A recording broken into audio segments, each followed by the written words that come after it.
Grown Man Business TV. You feel what I'm saying? Now listen, man, you could tap in and you could tap out, but you know my slogan. You know what I suggest, and I suggest you tap in. So let's get right into it. Now you already know time, energy, the highest forms of currency, my G. I know they got y'all here chasing the bag, chasing that money, chasing that paper, stacking that cheese, that cheddar, and that mozzarella. But always keep it in the front of your mental Rolodex. That time and energy are the highest forms of currency, my G's, at all times. Is what it is, and it'll be what it's going to be. Now, big salute to all my day one investors, everybody that's highly invested in the channel, everybody that understands that we are growing this channel organically, constant elevation. Yeah, we on our way to the top, well over 50,000 subscribers. We on our way to 60K easy. All right, is what it is, and it'll be what it's going to be. Even bigger salute to all my newcomers, all my new subscribers, all my new investors, everybody that's making their way to the realest channel on YouTube, Grown Man Business TV. You already know how I'm giving it up, and you absolutely know how I'm putting it down, my G's. Now, do me a favor, man. Wipe off your feet before you step into the big house. You understand me? Hit the like button, hit the subscribe button. Make sure your notification bells are ringing loud and clear. Every time you step foot in the realest channel on YouTube, Grown Man Business TV, is what it is, and it'll be what it's going to be. All right? Big salute to everybody that's tapped in. Now, I got a lot of people in my DMs, you know, Big G and BTV. I mean, what's your thoughts process on everything that's going on with Pharrell, Pusha T, Malice, and the clips? What's your perspective on everything that's going on with Pharrell, Pusha T, and the clips and all of that? And I gotta say, man, you know, absolutely nasty work. It's absolutely nasty work. You know what I mean? It's nasty work that when you put on for the city, when you stand strong, when you stay solid, you know what I mean? And you set a prime example and a blueprint on how to do this, how to take it to the next level, how to really level up. It's nasty work that they don't shine more light on that. It's nasty work that they don't, you know, put a spotlight on that.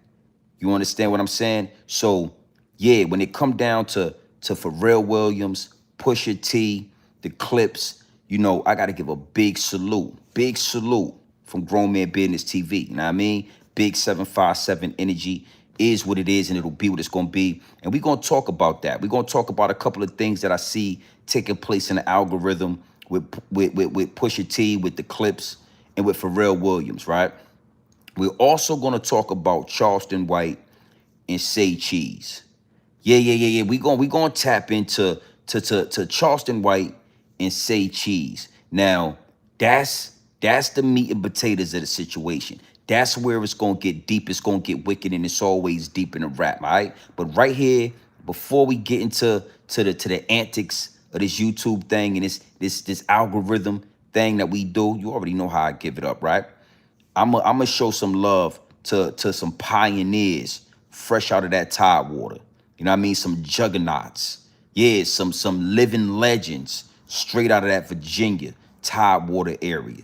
You know what I mean? Now, before we go any further, you already know I gotta do some customizations to the chat, my G. I mean, it get deep, it get wicked, and it's always deeper than rap. The higher ups and the elites are they're always trying to play chess at the highest level. You know, the higher ups and the elites, they want to shadow ban the channel. They want to muffle the message. You feel what I'm saying? You know, they understand truly that Grown Man Business TV is a threat to the establishment. My words are powerful. My voice is powerful. You know what I mean? Also, they know, first and foremost, the revolution will be televised right here in these YouTube streets. Now, I mean, is what it is, and it'll be what it's going to be. So big salute to everybody in the chat. I'm going to give y'all a second to get in here. You already know what to do when you step foot in the big house. We're going to customize this thing, and then we're going to go, and we're going to do some more, you know, baiting the algorithm. Oh, yeah. Big salute to Pusha T, you know, Malice, Pharrell Williams. Man, I don't think that it's really spoken enough. I don't think that it's said out loud enough about the influence, you know, just the body of work.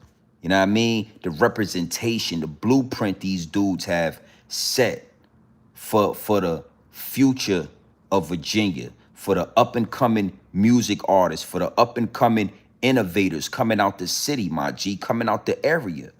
You know, and I really want to speak on that. Big salute to everybody in the chat. We're gonna have some conversations. We're gonna jump in and out of topics, But this thing with Pharrell Williams, Charleston White, these are gonna be the main courses.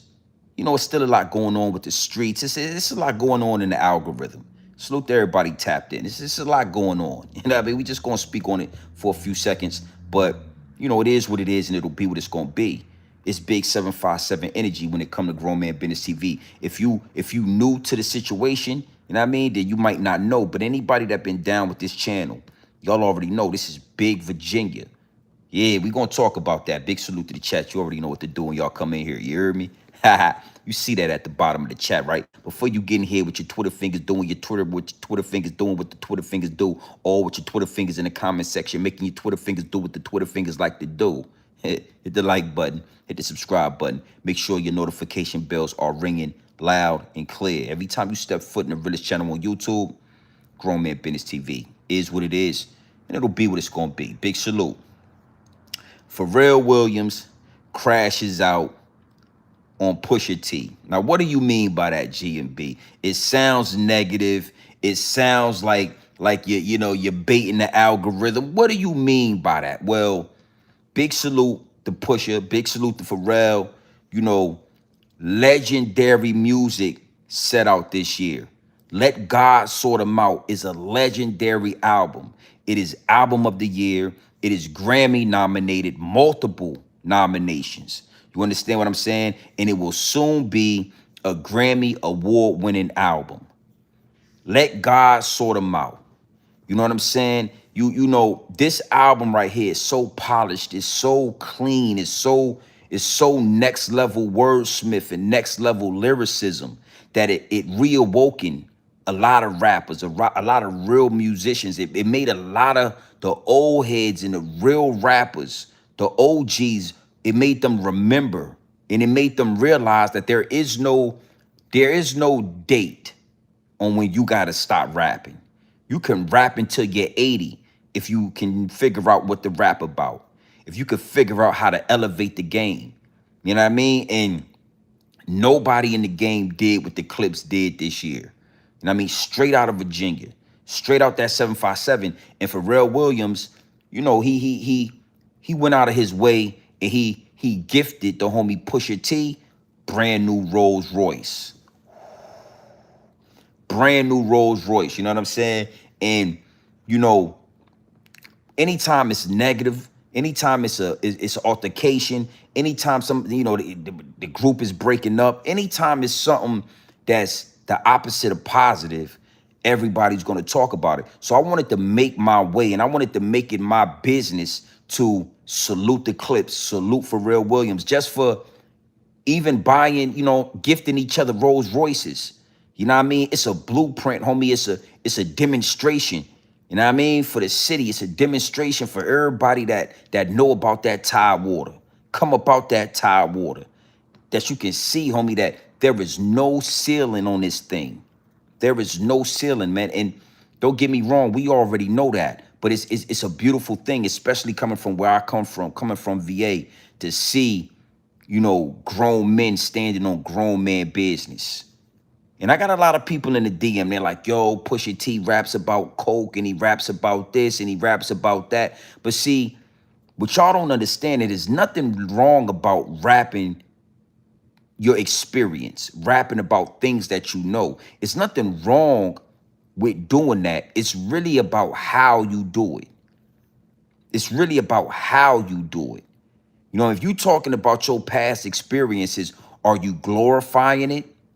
How are you delivering the message? And I gotta say, man, Pusha T is not out here rapping like you need to go outside and sell coke right now. It's just luxury rap.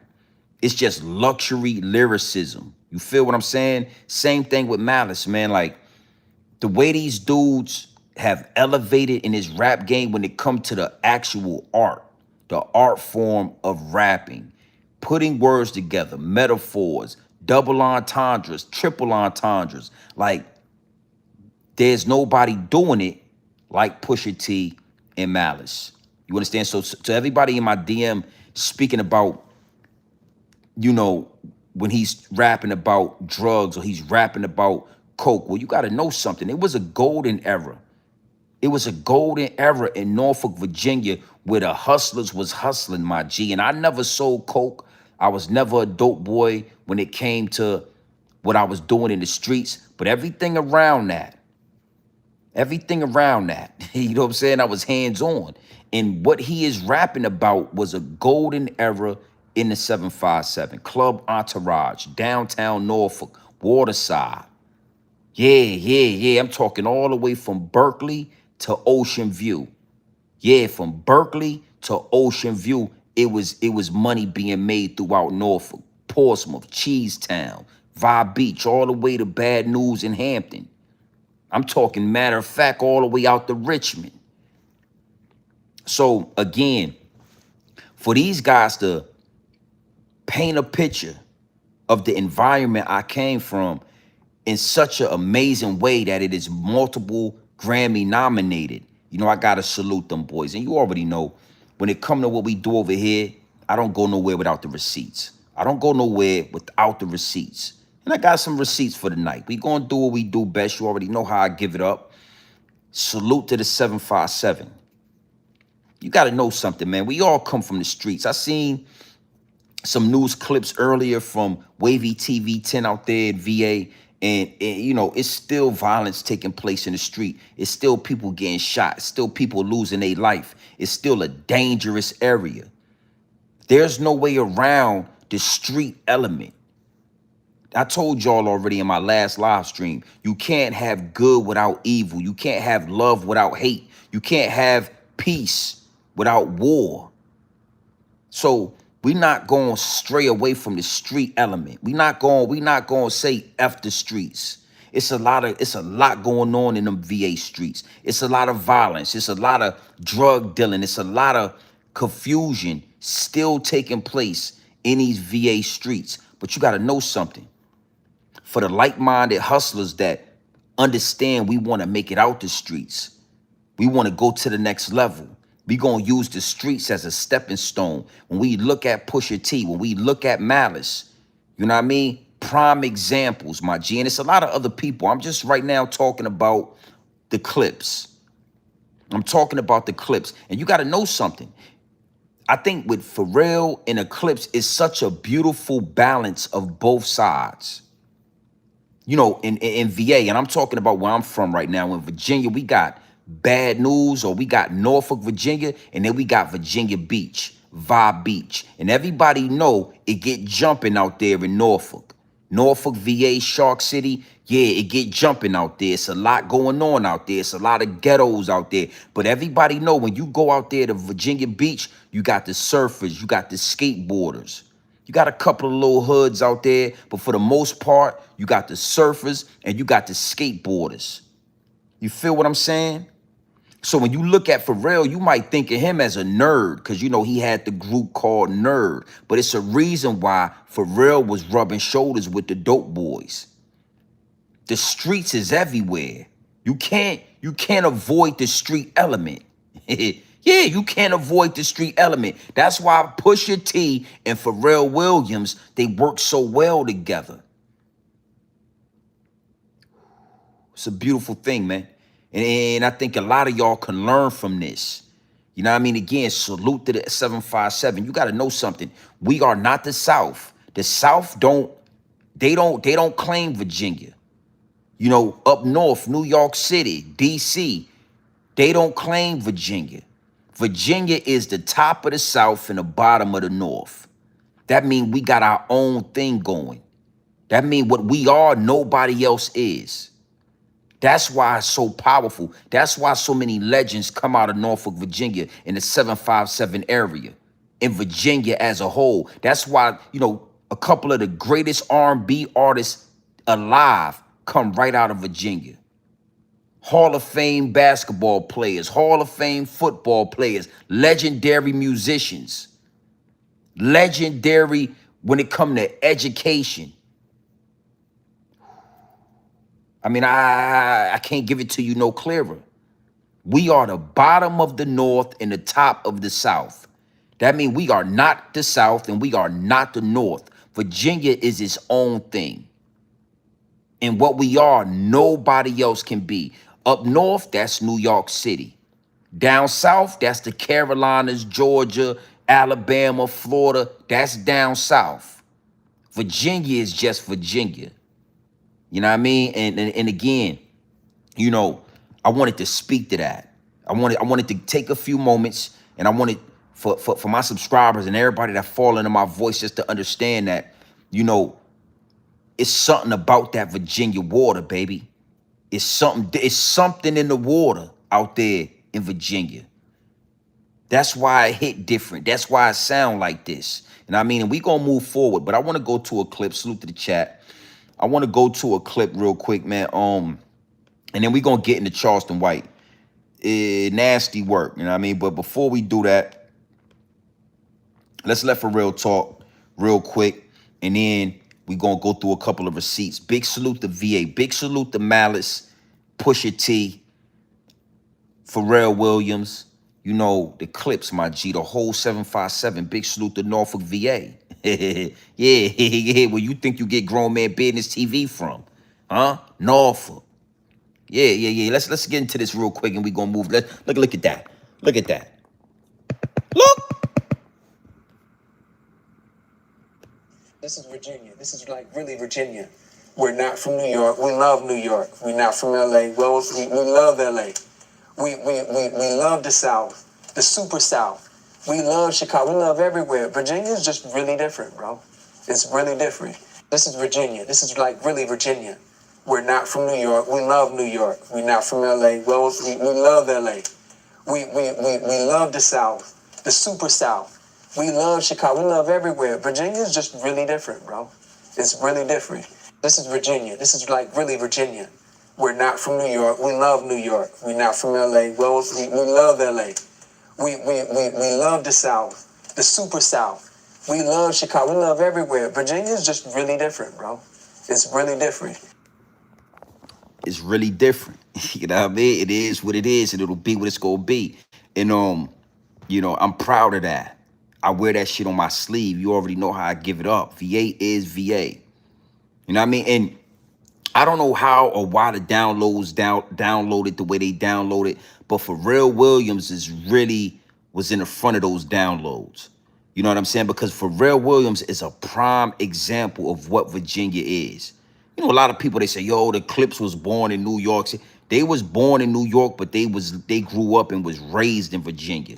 They don't claim New York City. You know, you never heard the Clips claim anything in New York, right? But people are trying to use that. Pharrell Williams is one of those representatives that nobody can claim.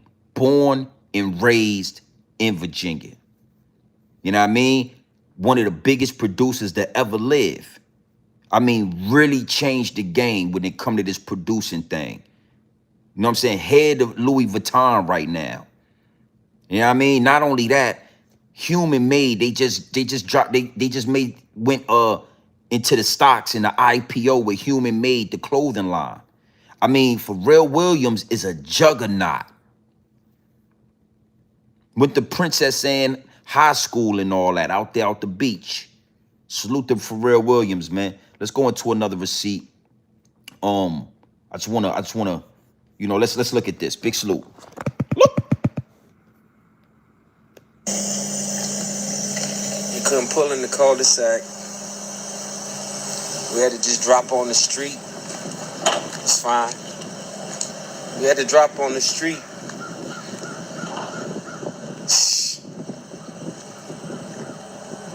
Hey, P. Hey, P. She dirty, P. I'm gonna clean in a minute.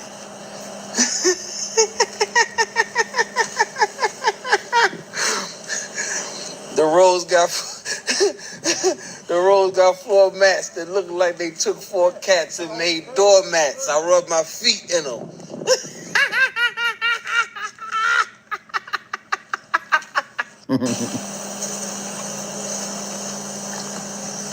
We couldn't pull in the cul-de-sac.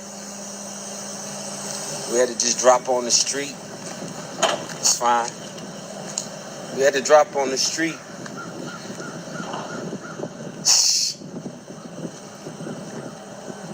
Hey, P. Hey, P. She dirty, P. I'm gonna clean in a minute.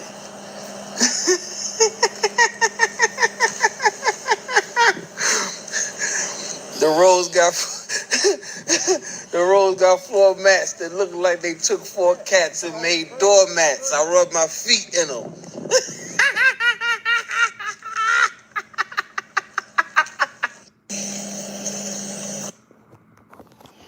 Man, now, yeah. I ain't gonna lie, man. You either gonna be a hater or you gonna be a congratulator. Yeah, I mean, it's only one or the other. You can't straddle the fence. There's no gray area. You gonna be a hater or you gonna be a congratulator. And I never been a hater in my life. I have never been a hater in my life. You know what I'm saying? When I see shit like this, it's just like it's like a boost. It's like a motivation. It give you that boost and that motivation. Like, damn, because you gotta know something. We looking at Pharrell Williams. We looking at Princess Anne High School. Salute to Princess Anne High School. You feel me? We got Pusha T, straight up dope boy. They done made it to a place where they trading Rolls Royce Spectras and all that. $500,000 Rolls Royces out there in the Virginia streets. You know what I mean? It just, I don't know, coming from the streets, coming from that urban community, you know what I mean? Surviving the maze and making it to the other side and speaking for VA, you know what I mean? And just loving where I come from to see that. And yeah. You gonna either be a hater or you gonna be a congratulator. Congratulations to you know what I mean, Push Ton, Malice, Pharrell Williams. Let God sort them out. Grammy nominated album of the year, song of the year, production of the year. That shit come out of Virginia. Yeah, yeah. I don't care how you feel about it. You know what I mean? Yeah, I don't know. Like it's levels to this. And I want to get to a level where I'm trading Rolls Royces with the homies and all that. Damn, like I want to get to a level where I can make a call and I can send a Rolls Royce to the homie. The homie can make a call. He can, yo, hey, GMB, look out, yo, somebody, what? What's this? Yeah. You know what I mean? Salute. Congratulations. You know, we're going to get into some deeper issues and we're going to talk about a deeper topic, but I just wanted to get that out the way. From Ocean View all the way to Berkeley, South Norfolk, all the way to Diggs Park, Oakleaf Park, yeah, Park Place, Huntersville, yeah, Bramilton, Finner Street, Fort Worth, Ashland, Titustown, Hampton Boulevard, Lambert's Point, yeah, Curry Park, rest in peace to Tidewater Park. Come on, man. Yeah. You know what I mean? I'm just feeling like that. I'm feeling like that. The whole Norfolk, Shore Drive, Military Highway, Virginia Beach Boulevard, Bramilton Boulevard, yeah, Indian River Road. Yeah, I'm talking all of that. It's all possible. Trust me, VA ain't what y'all think it is. I know y'all, y'all New Yorkers, y'all think it's this and it's that, and we just low-key be killing it. We low-key got our hands in every aspect of the game. Merrimack Landing, Ocean View, First View, all the way to Shore Drive. Virginia, we low-key got our hand in every aspect of the game. We have contributions on every level when it come to any of this. Sports, education, music, entertainment, movies, whatever. Yeah. It is what it is, and it'll be what it's gonna be. I'm talking all the way to them young ladies that I can't think of the movie, but them 3 math magicians that helped NASA get to the moon and all of that. Them 3 or 4 little black girls in that movie, they was from the Tidewater area. They was from the Tidewater, Chesapeake, Virginia. Yeah, I can't think of the name of the movie and all that. You know what I'm talking about. Put it in the chat. My daughter loved that movie. They was math magicians. The white man with the dog fur couldn't figure out the math, to get the right math, hidden figures. Yeah, they couldn't figure out the numbers. to get to the goddamn moon, to get out the atmosphere, whatever they was trying to do. You know, the dog fur need us. And it was 4 little girls from Chesapeake, Virginia, all the way to Nat Turner. You heard of Nat Turner, right? You know that warrior spirit I'm always talking about. Yeah, you ain't heard of Nat Turner? Do your research. Nat Turner, Tidewater area. Yeah, he did all that over there in Tidewater and all of that. Yeah. All right. You know, and again, you know, don't mind my passion when it come to this, but I'm passionate about the 757. My next property gonna be in Virginia. Yeah, I'm already spoken into the universe. The next property will be Virginia Beach or Chesapeake. Yeah, it's gonna be a bigger house than the big house. Yeah, this right here is the big house. The next property gonna be the big house. Yeah, yeah. It is what it is, man. You could like it or love it. But low key, Virginia, we got our hands in every aspect of the game. And you gonna respect it. Listen, you either gonna check it or you gonna respect it. It ain't none of you YouTube niggas could check me. Ain't none of you internet, ain't none of y'all could check me. I'm the voice when it come to the 757. When it come to these YouTube streets, I'm the voice for Virginia. It ain't another broadcaster, podcaster. It ain't another one doing what I'm doing, talking how I'm talking and walking how I'm walking. All right? Is what it is and it'll be what it's going to be. Big salute to Malice, Pusha T, the Clips as a whole. Big salute to Pharrell Williams. Big salute to the whole 757. Yeah, you know, them boys make you proud to be from that area. Niggas trading Rolls Royces and all that. You know, I'm gonna play one more receipt, man. And it's just Pharrell speaking to a young man, but I wanna elaborate on that and then we gonna go into Charleston White. Cause I got something, I got a lot to say about that Charleston White situation. But I'm gonna tell you this, I didn't want to lead with that. I was thinking about putting it in the thumbnail and putting it in the title, and I was like, nah, I'll do that. I'll do it this way. I want to play something for Pharrell, and then we're gonna talk about that. Big salute to the chat. Look. Don't take it personally. Take note and take care of it.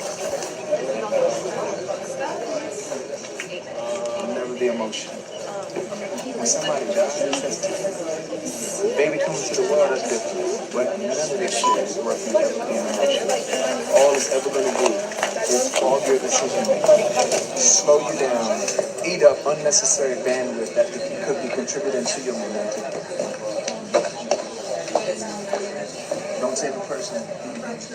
Take note, take it serious, and take care of it.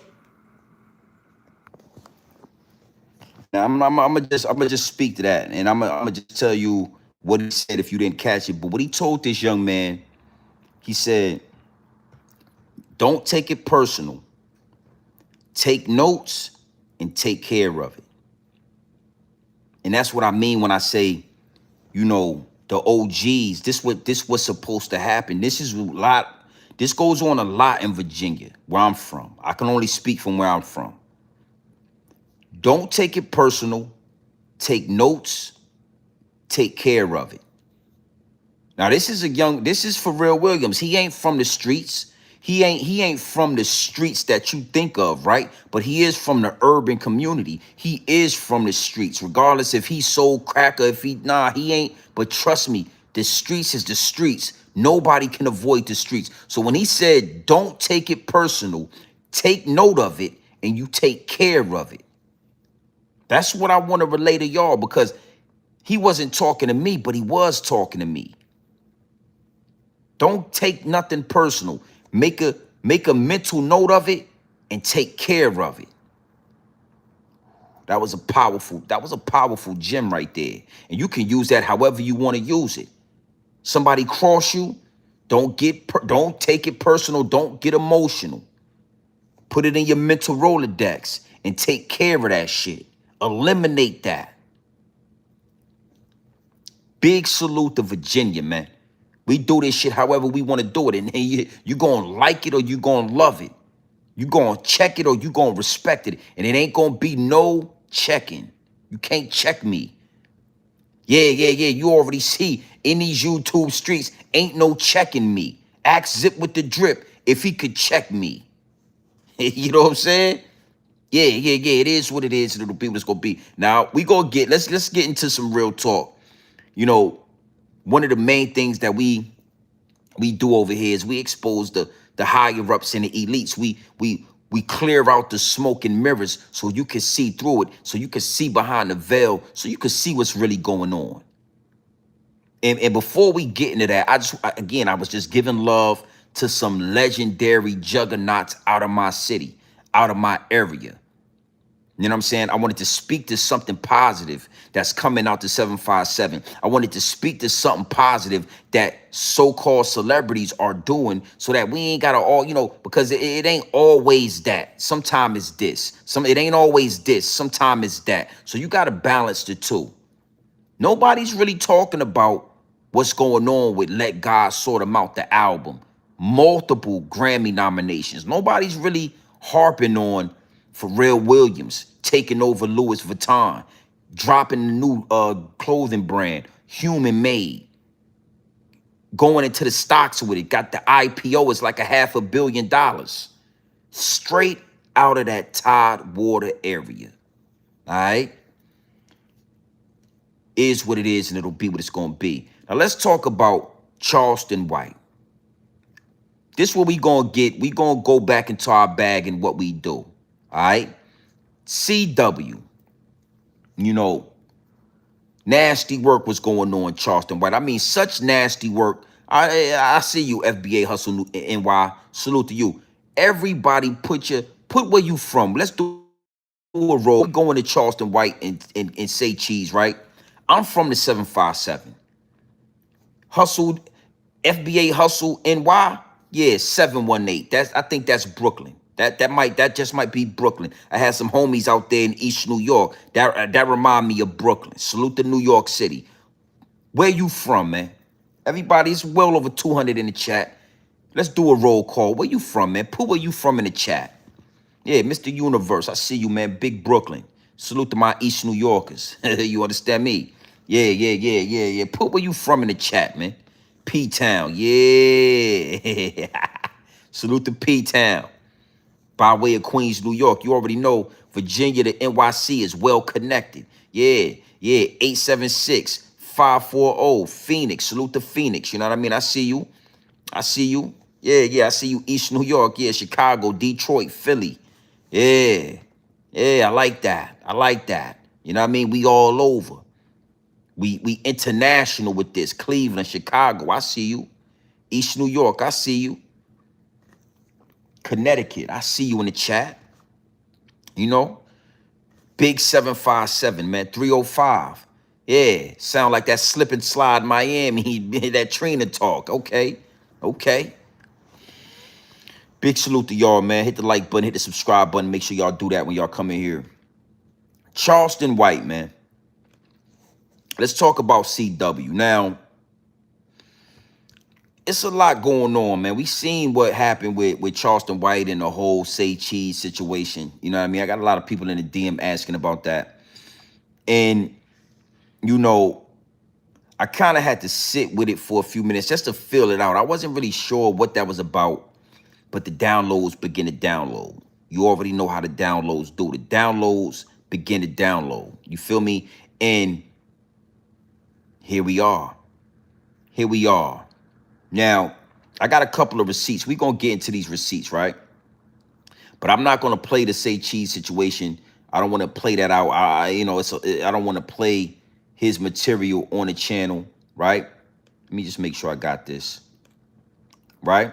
But I got it under control to where I got it under control to where, I'm going to be able to show y'all this. Now, Charleston White was arguing with Say Cheese about the perception, right? How he is looked at on the internet. And he didn't like some of the titles and some of the things that were written about him on his Say Cheese platform. Now, first and foremost, I want to say, man, you know, as grown men, man, you got to stand on this. Nobody did this but CW. Nobody can make you look any worse than you already made yourself look. The things you said about them babies, the things you said about what you did to women, the things you say about dead people and, you know, like the things you have already said to me is the foulest shit you could even do. It's nothing that anybody else can do to make you look any worse. So you got to stand on that. That's first and foremost. Secondly, Say Cheese is the reason we all know you. So to talk to Say Cheese like that and to kind of carry him like that, it was really confusing to me. And I understood that it was a bigger picture involved. Now, I told y'all a long time ago, Charleston White is a puppet for the higher ups and the elites. The only reason why Charleston White is still alive or not in prison for sexual assault or grape or any of those other accusations is because the higher ups and the elites, they have compromised Charleston. They have turned Charleston, and now they are using Charleston White to distract and cause chaos and destruction amongst the urban community, just like any other puppet, any other celebrity. You understand what I'm saying? Charleston White is just an anomaly. He's a whole different type of celebrity they never even expected to exist. You know, you got rappers, you got singers, you got actors. Nobody really considered the YouTubers or the content creators to be able to evolve and elevate to become puppets, to become powerful enough to have an influence over the urban community. But Charleston White is one of those guys. Charleston White is one of those celebrity content creators that has risen to that level. All right. Why are you saying this, GMB TV? Well, I'm saying all that to say this. If you look closely, you can see what's going on with CW. CW, Charleston White, is being put in position to make powerful, huge platforms on YouTube convert to streaming. They want dudes like Say Cheese, Grown Man Business TV, you know, Hassan Campbell. They want YouTubers with an influence that are uncontrolled, untamed platforms, content creators to convert to streaming. So now they got CW sitting on the couch with Say Cheese saying, yo, you guys, I've outgrown you guys. I'm bigger than you. I'm over there with the streamers. But what nobody is understanding and what nobody wants to talk about is what they got Charleston White doing over there with the streamers. Charleston White is over there with the streamer. He's telling Sean Cotton that he's over there with the streamers, but nobody wants to talk about and pinpoint exactly what he's doing over there with those streamers. And hey, you already know where you at. You already know. We don't hold no punches. They got Charleston White over there playing in the LBG 123 ABC community. They got Charleston White. I'm talking about Charleston White, gun holding, gun slanging, Charleston White over there with Aiden Ross playing homosexual games. Oh yeah, I got the receipts. I kept the receipts. So now y'all don't know, but you got to understand it ain't no coincidence that Charleston White has come back over to YouTube, sat down with Sean Cotton and Say Cheese, and he's trying to convince Sean Cotton to come over there and get some of these brand deals. Come over there and get some of this money. Oh, it's a lot of money in streaming. Yeah, your platform ain't growing. You need to ditch this platform and you need to elevate. You need to grow up. You need to expand. And nobody could really understand what was going on. I mean, we all watched it. We all saw, and we was all kind of like trying to figure out the angle. But when you go over there to streaming, to Kick, and you see what Aiden Ross and Charleston White are talking about, the games that they're playing over there, then you'll understand. You'll understand what's going on. Oh, you want to make money streaming? You need to get like Casanet. You need to take a shower with Ray J. You need to take a shower with your co-hosts, grown ass men with a camera in a big ass shower washing up together. You need to do that. Or you need to get like CW, Aiden Ross. Listen, I got the receipts. I got the receipts. Charleston White is being used to convert us over there to Kick and streaming and whatever else they got going on so they can play Brokeback Mountain with you. Yeah. Y'all ain't noticed how CW Charleston White had that rhinestone jumpsuit on? Yeah, he had a jean jacket, some jean pants with rhinestones all over his fucking clothes. When did grown men wear rhinestone jean sets? You got to be able to see what's going on. And I ain't gonna lie, they getting way more tricky. They getting real advanced. So even me, it's taking me a couple of seconds for the downloads to download. I mean, I'm looking at the situation and I'm saying something just ain't right. In the words of Hassan Campbell, something just ain't right, my G. What's going on with CW? Now he got all the jewelry on. He got all the rings and the diamonds on. He out there running with you know, OnlyFans models. He out there, you know, he's sleeping and he laying around with prostitutes. We're going to talk about this. Yeah, we're going to get deep into this. Charleston White is low-key here to convert. He's here to walk you through the door. Oh, yeah, Charleston already walked through the door. When Charleston got with Aiden Ross, and then he stopped dealing with Aiden Ross, and then he was made to apologize and get back in bed with Aiden Ross, that lets you know he went through the door. Charleston White went through the door. He didn't like what he saw over there. He tried to double back. And them people said, nah, homie, in high school, you was the man, homie. When Charleston White tried to double back, them people said, nah, nigga, your ass gonna get, we'll put you in jail for the rest of your life for the accusations that you made. You know, raping them white women back in the day you was talking about. Remember when you was talking about sexually assaulting them white women with that dog fur? Yeah, we'll have some white women come out the woodworks and yeah, your ass will be Bill Cosby. Or we'll let one of these gang members from the Rolling 60 Crips blow your head off. They showed Charleston White that if he go back, ain't no turning back. And he went back through that door.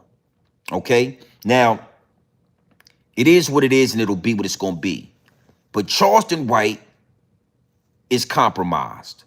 He is not for the embetterment of black people. He is not for the nigga nation. None of that.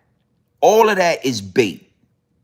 It is bait that they are going to use for you to follow Charleston to the door. And if you ask me, right, the door is going to lead you to Kick and streaming. They don't want you on YouTube. They want you to get over there to Kick and streaming. And the only way you're going to be able to go over there and elevate and grow your platform without them kicking you off is if you get in bed and let Aiden Ross, yeah. Yeah. Ain't no room for grown man business over there where they at. Now, I know a lot of y'all believe in Charleston. I know a lot of y'all remember the old Charleston, and we're gonna talk about that. I wanna really paint a picture. But before we do that, I want to play this clip. I want to play this receipt. And I want you to listen to Charleston White say it out his own mouth. Everything I just said, Charleston is going to sum it up real fast. I took the long route. Charleston's going to take the short route. But everything I just said, Charleston's going to say it in a couple of sentences. Oh, yeah. Listen. We're going to talk. Go ahead and talk to the people, CW. Look.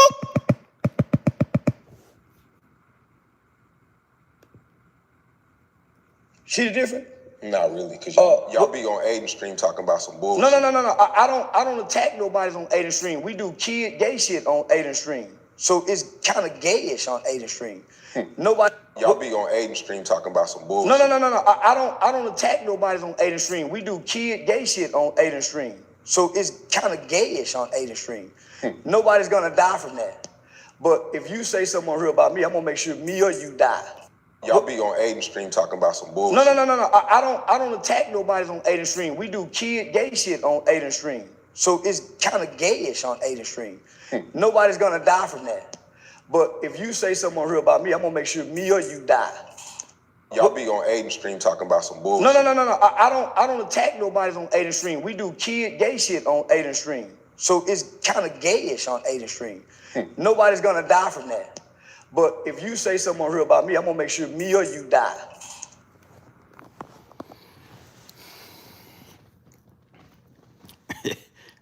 Hey, listen, man. I'm only a vessel. You understand? I'm only a vessel for the message. You know what I mean? So don't, sue me. But don't try to I can't help it. I can't help it. This shit is too easy. Right? All I just said, Charleston summed it up in a couple of sentences. Charleston just told y'all, over there with Aiden Ross, we do gay kid stuff. Now, I don't know. We're gonna talk about this. He said gay kid stuff. Now, I don't know why the word kid was involved, but hey, Charleston said it out his mouth. This is a very articulate man. He knows how to articulate himself. He says what he means and he means what he say. Charleston is not a guy that wastes words. He don't waste. You know what? Go ahead, Charleston. Look.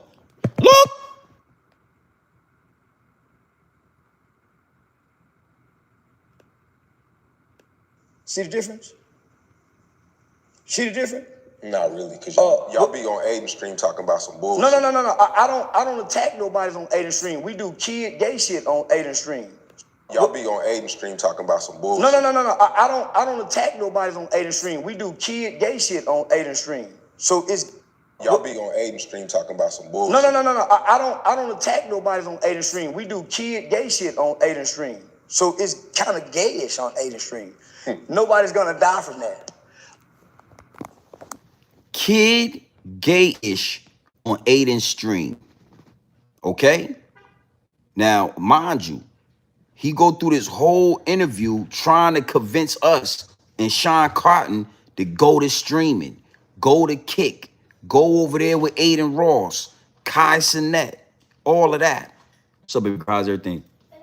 How's work? All right, nice.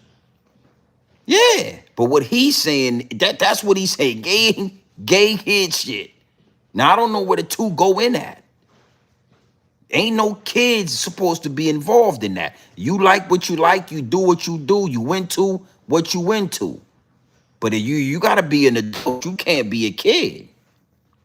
Okay? So I needed to give y'all that. Now, mind you, I'm gonna say what I say, but then I'm gonna play the receipt and I'm gonna let them talk for themselves. That's why I always come with the receipts. I don't go nowhere without the receipts. You understand what I'm saying? I'm gonna let them talk for themselves, and then we gonna elaborate on top of that.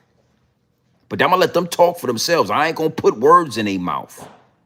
He said that out his own mouth. And again, Charleston White is not a man that wastes words. He don't just talk for no reason. He don't just throw things out there without. He's very intelligent. Very intelligent old head. He said they do gay kids ish over there. Gay kid shit. I don't know. Yeah, that's what he said. And then he said it get real gay. It's real gay. We do a lot of gay. But then he said that ain't gonna hurt nobody, but it's hurting somebody. Because I'm gonna tell you something before we go any further, right? When you leave YouTube and you go to like Kick and you go to these different little streaming platforms, the majority of the consumer is children over there. It's babies over there. That's why Casanet don't sit right with me. That's why I don't rock with the streamers, because the majority of the people over there in streaming that's watching streamers is children. You know what I'm saying? 9 years old to about 24, something like that. That's about the age range. So when Casanet is doing, 24-hour streamings in makeshift prisons with prison outfits in jail, that's being promoted to children. When you got Aiden Ross doing that Rainbow Coalition activity with Charleston White, that's being promoted to children. Over here on YouTube, at least, it's still a little bit of restriction. You know what I'm saying? When I go live or I do something, they ask, is this for children? I say, nah, this ain't really for kids. I always put no. But over there in that streaming world, it's a little bit different. Let's go into another receipt, and then I'm a elaborate, but it's just one more receipt. I want y'all to kind of put your eye on this. Now, you heard what he said about what they do over there with him and Aiden Ross, and he's trying to convince us to go over there. We look at Charleston White as an old head from the old school that, he got a little bit of, he got some backbone about himself. He ain't no pushover. He ain't gonna let nobody just do and say anything to him. That's the perfect person to mislead you into following him somewhere. But when he get around them, yeah, I told y'all, it ain't no different from CW, Charleston White. It's always gangster when you talking to the rappers or you talking to the gangbangers or you talking to black people. But as soon as you get over there with them other people, it's yes, sir, and it's no, sir. Soon as y'all get over there with them Jewish people and them white people, etc., y'all let anything slide. Y'all get real demure. That's the word, demure. Let's look at Aiden Ross and Charleston White. Let's look at the interaction they got with each other. Let's look at how they interact over there in Kick and streaming. I'm gonna play this a couple of times. Watch this. Look.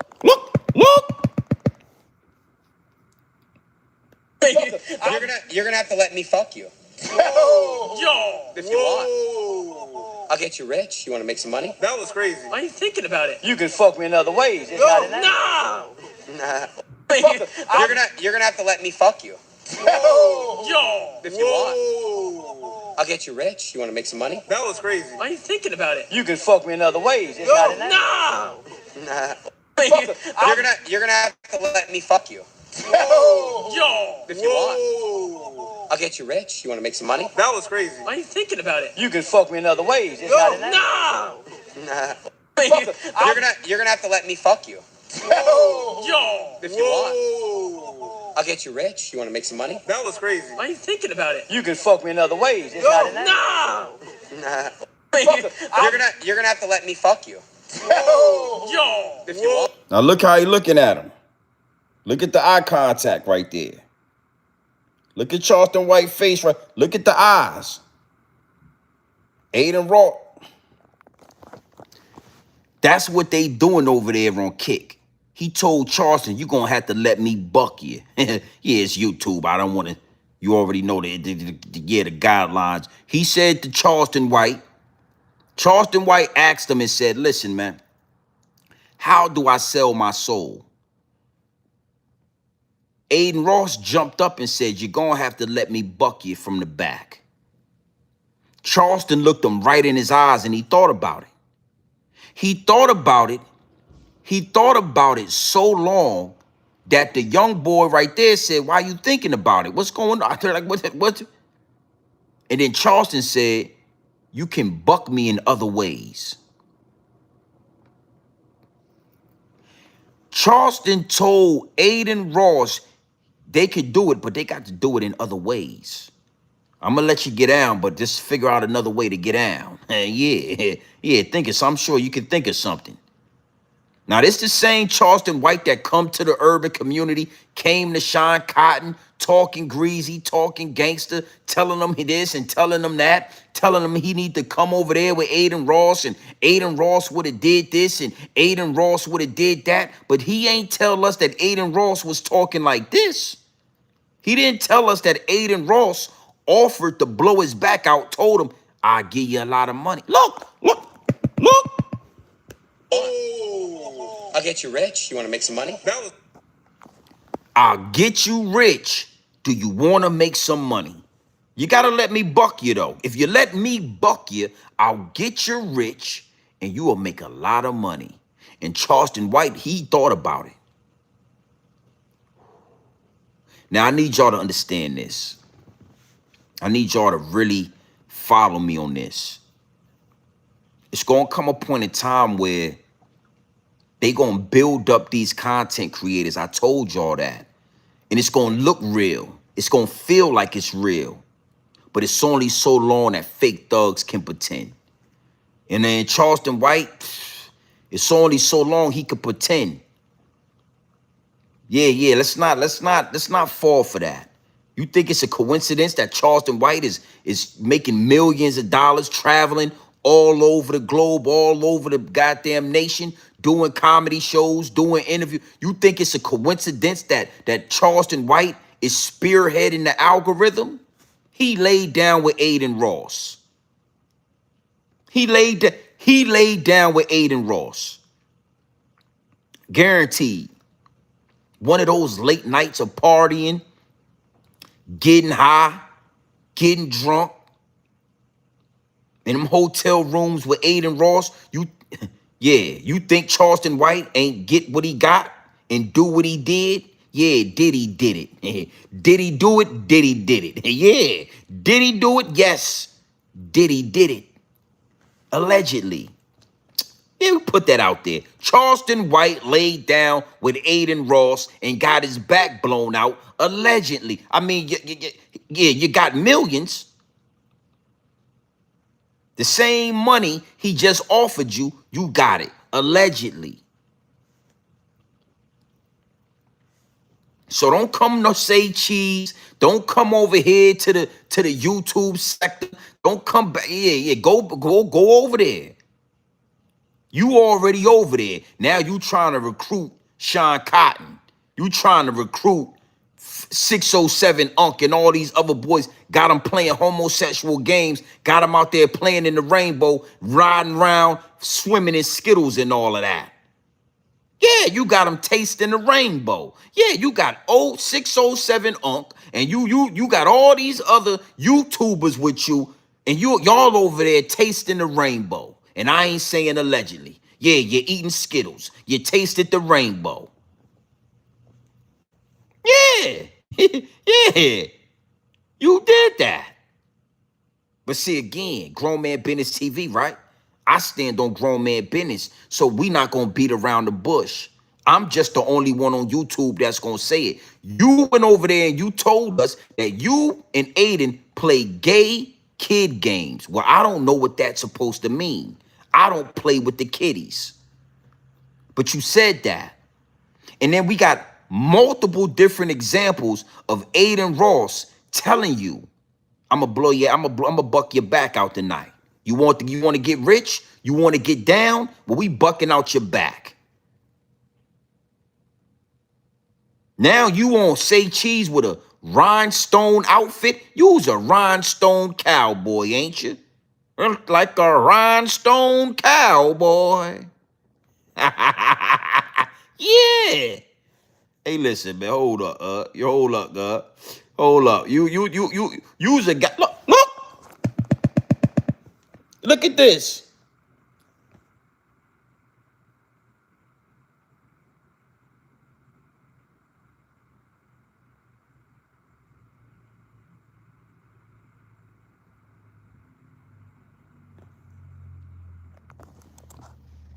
Got your old ass in a rhinestone cowboy jean jacket and jeans on with 2,000 rhinestones all over you. Come on, man. They turned you out, man. They turned you out. And now you won't say cheese with Sean Cotton, and you just adamant. Now you know why he's so adamant. He's so hyper. I mean, he wants Sean Cotton to come over there. He wants Sean Cotton to get to streaming as soon as possible. Sean Cotton done made millions of dollars on YouTube. Sean Cotton made Charleston White famous. We would not know Charleston White if it wasn't for Say Cheese. So, why would if it ain't broken, why you gotta fix it? If it ain't broken, you don't fix it. Yo, you need to change the titles. You need to start streaming. You trying to get everything out of there. Why would he go over there so he could get with Aiden Ross? So Aiden Ross could buck out his back like he already bucked out your back? Yeah, your back. Charleston ain't the same Charleston. And we gonna talk about that. Let's let Charleston talk for a couple of minutes. And then I want to break down what I mean when I say the same Charleston, the old Charleston. I want to refresh our memories on what we used to know. You know what? Go ahead and talk to the people. Look. But if you say something real about me, I'm gonna make sure me or you die. Because I'm gonna poke your buttons. I ain't got nobody dead in my family to be affected by. Nobody. And I don't even watch what he say about me. I don't watch what nobody say about me. I just see the title. You got brand risk. It's so much more of the shit than this that makes it harder to get paid. So y'all go squabble that. You know that I don't go nowhere else to mention their name. Only here. I don't go nowhere. And then if I put their name in the title of my YouTube, I play music.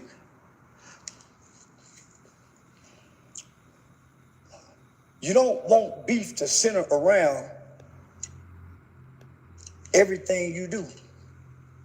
And that's what's here, based on the titles. All the titles create beef.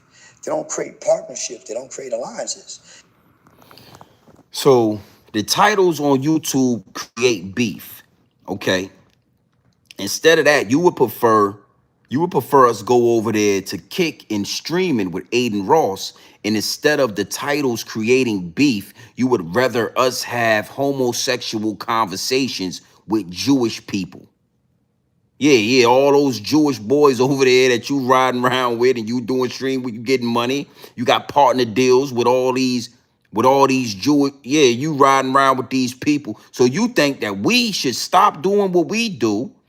Sean Cotton should stop doing what he do, and he should go over to streaming with Aiden Ross and Neo or Neon, whatever the little boy name is, and y'all could talk y'all could buck back mountain each other. Huh? This what gotta be said. This is what happens when you been breaking fold. This is what happens when you compromise. What do you mean by that, GMB TV? Well, we about to get into that. We about to talk about that.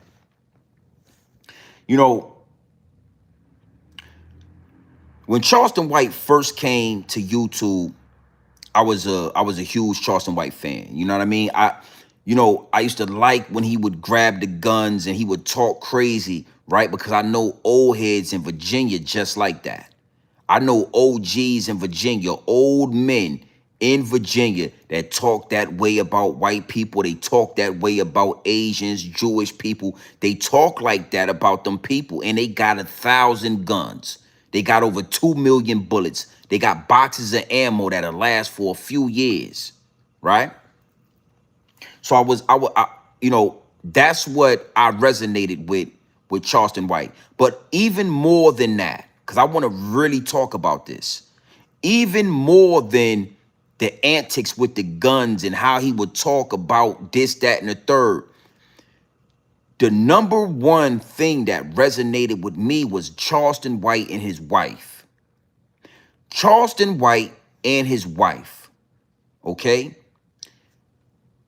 There were segments where Charleston White would wake up for breakfast Every live stream, he would wake up for breakfast, he would go downstairs, sit at the table, and his wife would cook him a beautiful breakfast. I'm talking sausage links, bacon, scrambled eggs, grits, pancakes, French toast, everything. And Charleston White would sit there with his wife and they would laugh and they would joke and they would laugh and they would have a grand time. Charleston would be talking crazy to the live stream and his wife would be in the background laughing her little cheeks off. Charleston, Charleston, stop, Charleston. And that's what I respected about Charleston White the most. That he was a man that had a wife, a home, a family, and before he got up and went outside and did whatever he was going to do out there in Fort Worth, Texas, he sat down with his wife and he ate a hearty breakfast and they talked and laughed and laughed and talked. That's what men do, grown men. That's what grown men do. If you broke or if you rich. When the last time you seen Charleston White with his wife? When the last time you seen Charleston White laughing over a beautiful plate of breakfast in that big ass house? You don't see that no more. Because them people that he's in partnerships with, they don't condone that. They don't condone a black man like Charleston White making content with his wife. Talking, he used to talk crazy too. Yeah, y'all boy, when the last time you had a breakfast made for you? My old lady make more than your old lady. My old lady make more than all y'all niggas. She make $20,000 a month. I remember this. That's why I used to rock with Charleston. I used to say, damn, that's, yo, what? Yeah, my old lady, she used to transport fuel for the government. Making 20 bands a month, big ass house. Now you don't see Charleston with his wife. You don't see Charleston eating breakfast in the morning. You don't. When the last time you seen Charleston with a scrambled eggs, grits, bacon, sausage, and goddamn pancakes? It been years since we ain't seen that in years. Because that ain't what they want projected to black men. That ain't what they want you to see. That's not the image. That's not the lifestyle they want promoted to us. So for Charleston White to get the money, guess what he had to do? He had to cheat on his wife. He had to leave his wife. He had to find a reason for his wife to leave him. He had to leave his house.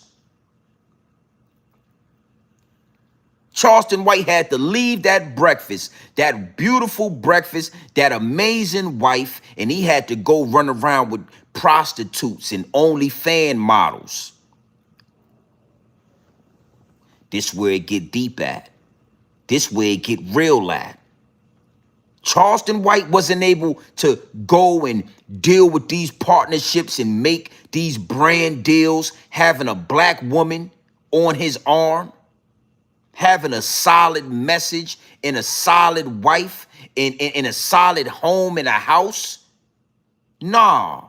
Now they got Charleston White out there in Miami living in that little ass condo, probably paying an arm and a leg in that little ass condo out there in Miami with an OnlyFans model and other prostitutes all around.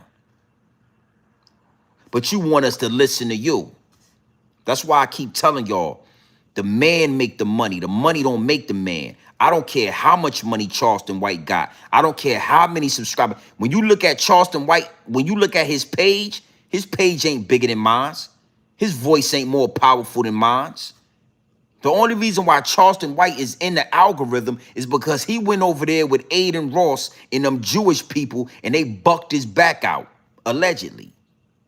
Now he's getting partner deals. Now he's traveling around doing comedy. Now he has walked through the door and he has access. He has a lot of access. That's what happens when you let them people blow your back out. But understand this, that ain't gonna happen with a beautiful wife who wake up and cater to you every day. A black woman that wake up and caters to you, cooks for you, does whatever you ask her to do. You know, that shit was powerful. Charleston don't even understand that that's what they tricked him out of. They tricked his ass out of that. Charleston don't even understand that's what they was afraid of. The image of a wild ass, untamed nigga with a wife in a big ass house being catered to. That's what they were scared of. They were scared of black men seeing that and resonating and then beginning to want and searching and obtaining that. Damn, you see, man, Charleston, that shit, man. You see Charleston, his old lady, I want that. Now, next thing you know, wild ass niggas, they got an old lady cooking for them. They ain't out all night. They coming in. At least they gonna make sure they home for breakfast.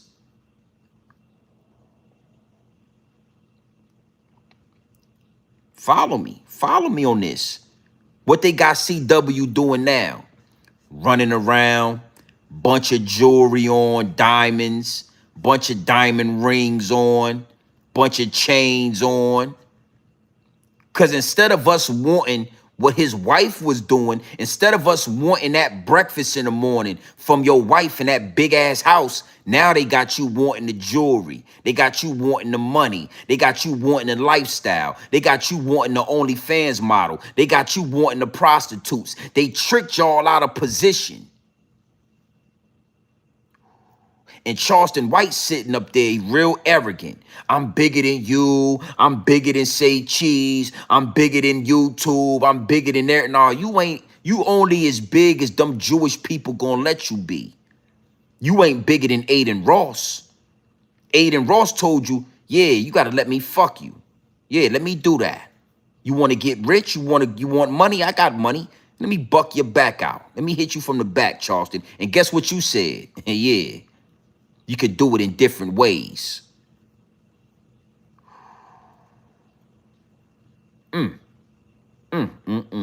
needed to get that out.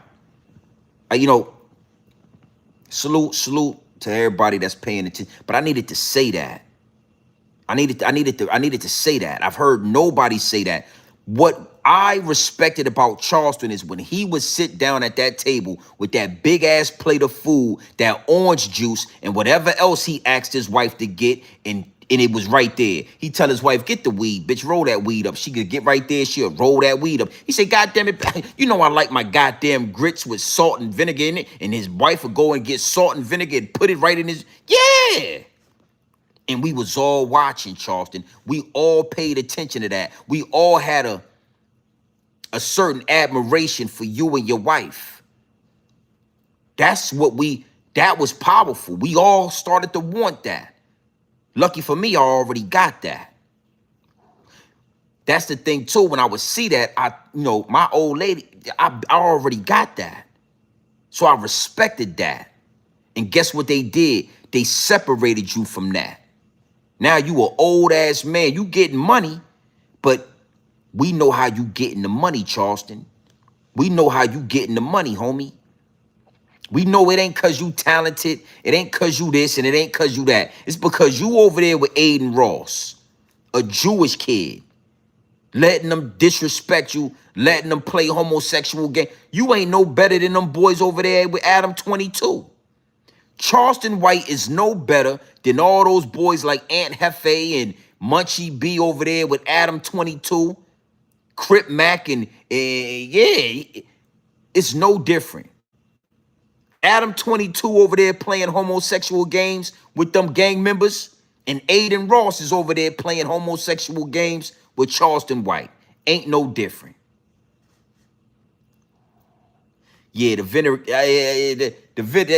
was just throwing that out there. I like sugar and butter in my grits, respectfully, but the downloads was coming real fast. I needed to get that out there. So yeah, I ain't never heard of nobody putting vinegar in the grits, but you get what I was saying.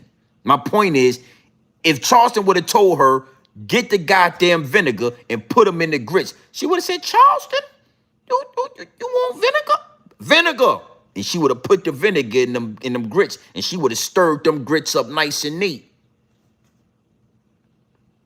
I done seen her feed. I say, bitch, feed me. I don't like using my hands today. I don't want to use my hands. Feed me the grits. I done seen that nigga wife get the bowl and feed that nigga goddamn to his mouth his breakfast.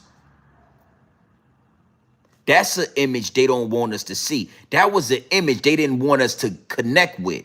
They got Charleston out of that situation. We saw Charleston wife. We heard her laugh. Next thing you know, we never heard of her again. Never heard of that again. Charleston living in Miami in that little ass condo with an OnlyFans model with a bunch of jewelry and a bunch of bullshit. Because that's what they want you to want. That's what they want you to desire. And they use Charleston White to promote it. Not only do they want you to do that, but they want you to leave YouTube and they want you to go over there to kick. They want you streaming like Casanet. They want your ass to start streaming so they could get you over there and buck out your back. Yeah, Brokeback Mountain. Yeah, that LBG 123. You already know what I'm talking about. You don't know what I'm talking about? You forgot? Fucking talk to the people. That's crazy. Why are you thinking about it? You can fuck me in other ways. It's not in that. Nah. You're gonna have to let me fuck you. Yo. If you want. I'll get you rich. You want to make some money? That was crazy. Why are you thinking about it? You can fuck me in other ways. It's not in that. Nah. You're gonna have to let me fuck you. Yo. If you want. I'll get you rich. You want to make some money? That was crazy. Why are you thinking about it? You can fuck me in other ways. It's not in that. Nah. You're gonna have to let me fuck you. Yo. If you want. I'll get you rich. You want to make some money? That was crazy. Why are you thinking about it? You can fuck me in other ways. It's not in that. Look how you looking at Charleston ass right there. Look at that. Look what he doing to Charleston. Look what he looking. Look how he looking at Charleston as he walk away. Look at his mouth right there. Yeah, that's what Aiden Ross got for you. Charleston went from a gun-toting, wild-ass old head to being on kick with Aiden Ross. And Aiden Ross watching his ass walk away, told him, I'll blow your back out, nigga. What you gonna do about that? He ain't even raise a finger at Aiden. He ain't even blink an eye. He didn't say, fuck you. Don't talk to me like that. I'm not down with that. You know I'm not with that. Don't you ever disrespect. He didn't say nothing. He told me you could do it. Yeah. Bucket in different ways. Figure out another way to bucket. So you think Charleston White ain't been...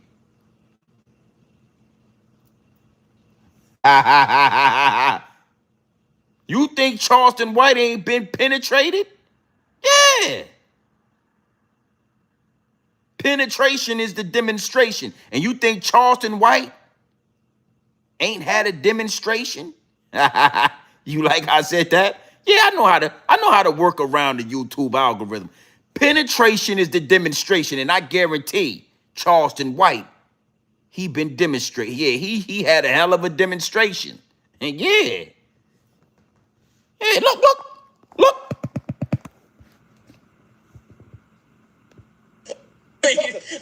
You're gonna have to let me fuck you. Yo.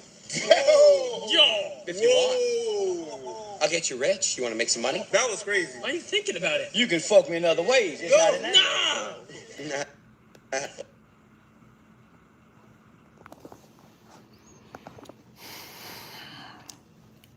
With all that being said, I say all that to say this. The man make the money don't make the man. Don't let the illusion of fame and fortune confuse you. Don't let the illusion of being number one in this algorithm confuse you. Don't let that throw you off track. Understand we are building this channel organically. So everything we approach has to remain organic. We see Charleston White all over the place, in every platform, every interview, making $10,000-$20,000 an interview, making millions of dollars. And we start to look and say, I want that. Got the diamond chains on, big earrings, big diamond gold. Yeah, all the rings and all that. And a lot of us start to say, I want that. At what price? At what price are you willing to pay for that money, for that gold, for those diamond chains? At what cost are you willing to pay to be? What are you willing to do? Charleston was willing to give up his wife, that beautiful breakfast he was getting every morning. I mean, his wife would get up out of bed in the morning and go to work in the kitchen. You understand me? You understand me? Listen, I'm like that. I'm the type that I get upset if I don't get woken up by the smell of turkey bacon and goddamn blueberry pancakes and French toast. I get to arguing. I wake up with an attitude. I wake up with a motherfucking attitude. The scrambled eggs with the goddamn cheese in it, grits. I need it all. They robbed Charleston White of what really was important, of his superpower. That was his superpower. And now all we see is this: Charleston White and Rhinestone Cowboy hanging out with Aiden Ross, talking homosexual activity, playing around with booty holes, bucking the back out and Buckback Mountain, Brokeback Mountain. Penetration is the demonstration, and Charleston White has been penetrated with the demonstration. Salute to the chat. I don't give a goddamn how you feel about it. I told you what it is. I don't want to argue about it. All right?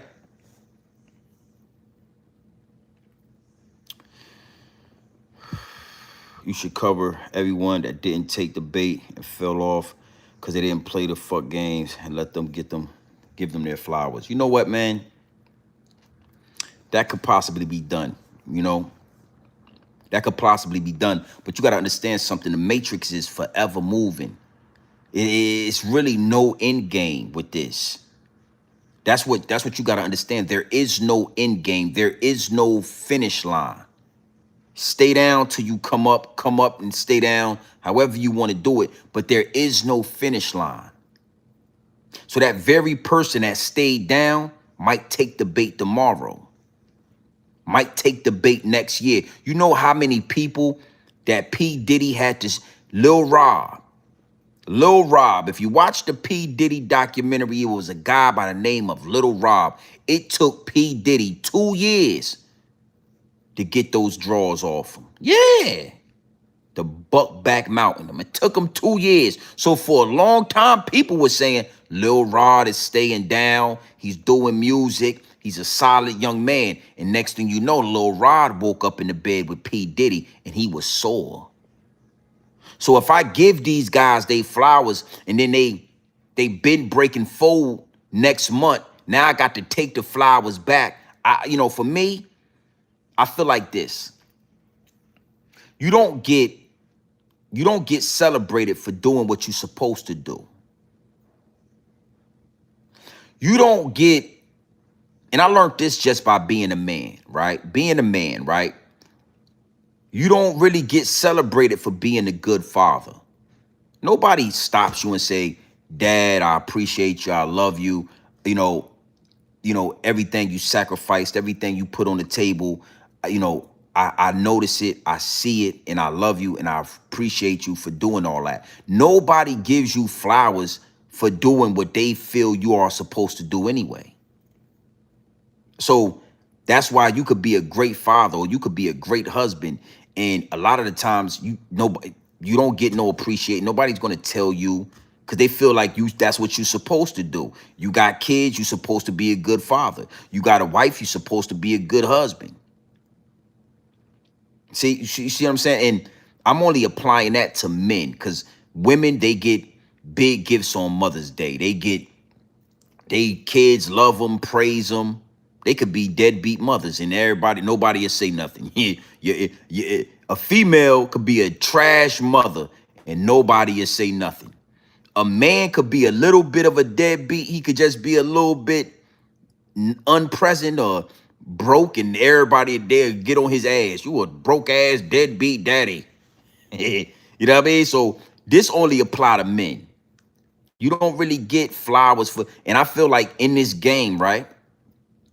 If you a heterosexual and you a stand-up grown man and you're honorable, I shouldn't have to give you flowers for not letting a Jewish man like Aiden Ross buck out your back. I shouldn't have to give you flowers and say, look, man, here go your flowers for not letting them people ram up your back.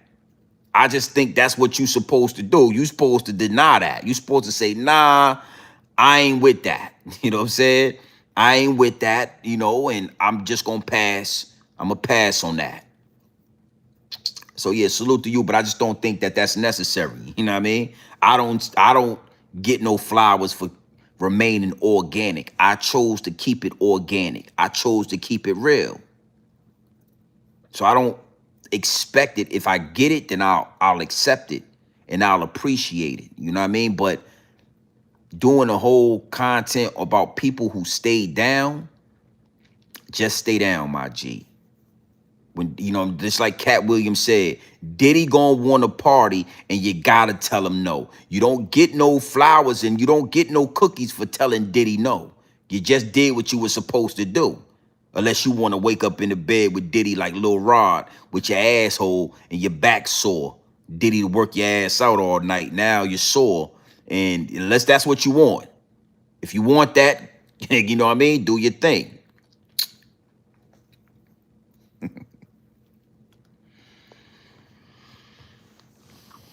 Yeah, you know, everybody feel how they feel, man. You know what I'm saying? That's, you know, I see that say if you can't provide, you ain't a man. Well, everybody look at things how they look at them, right? What I will say is women are loved unconditionally. Men are loved under the condition that they can provide something.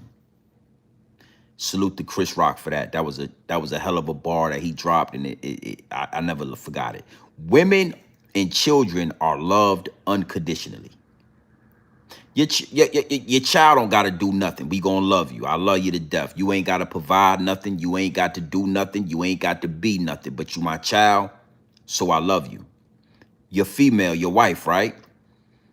Unconditional love for her. She's a woman. We're gonna protect, we're gonna provide, we're gonna love. But a man only gets loved under the condition that he can provide money, he can provide protection, he can provide shelter. Nigga, you gonna have to provide something. Because if you don't provide nothing, you don't get love. Yeah, dogs too. That dog fur. Women, children, and dogs, they get unconditional love. Men, we only get love under the condition that we provide something. It's just a game, baby. That's why when I say grown man business, TV, I mean that. Every man is not a grown man. Every male is not a grown man. It take a lot to get this. It take a lot, homie. It take a lot of war wounds. It take a lot of scars. It take a lot of bumps and bruises. It take a lot of scabs and callus. And after all of that, you step into this manhood shit. You become a man. It take a lot. You don't just become a man. You don't just get money and now you the man. You don't just get you got to go through all of that. You got to provide, nigga.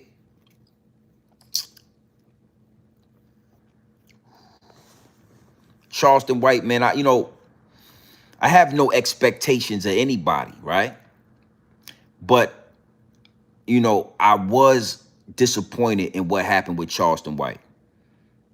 You know what I mean? And I wanted to speak to that. I just wanted to kind of put a finger on that. You understand what I'm saying? How Charleston White went from a married man with 1,000 guns and a wife that cooked him a 5-star breakfast at any given moment in the day, she'll get her ass in that kitchen and give him what he want. From going to that to going to Aiden Ross. Let me blow your back out. Let's get freaky. You know, it's nasty work. And it's a prime example of what's going on in these YouTube streets. Sean Cotton say cheese, I suggest you stay down. I suggest you don't fix it if it ain't broken. Don't let Charleston White convince you to leave what you got going on, to alter what you got going on so that you can make partnerships with these Jewish people. So you can make partnerships with that dog fur. So you can get over there with Aiden Ross and have Aiden Ross smacking your ass like he do Charleston. Yes, patting you on your ass, licking his lips at you. You know, stay down, my G. Stay solid. Your platform is your platform. Stand on that.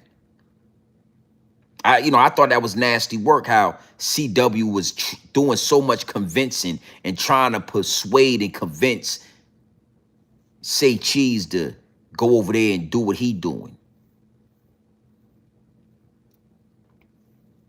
Nasty work. Big salute to the chat, man. Not going to stay much longer. You know, it's a dirty game that's being played right now. It's a war going on outside. Big salute.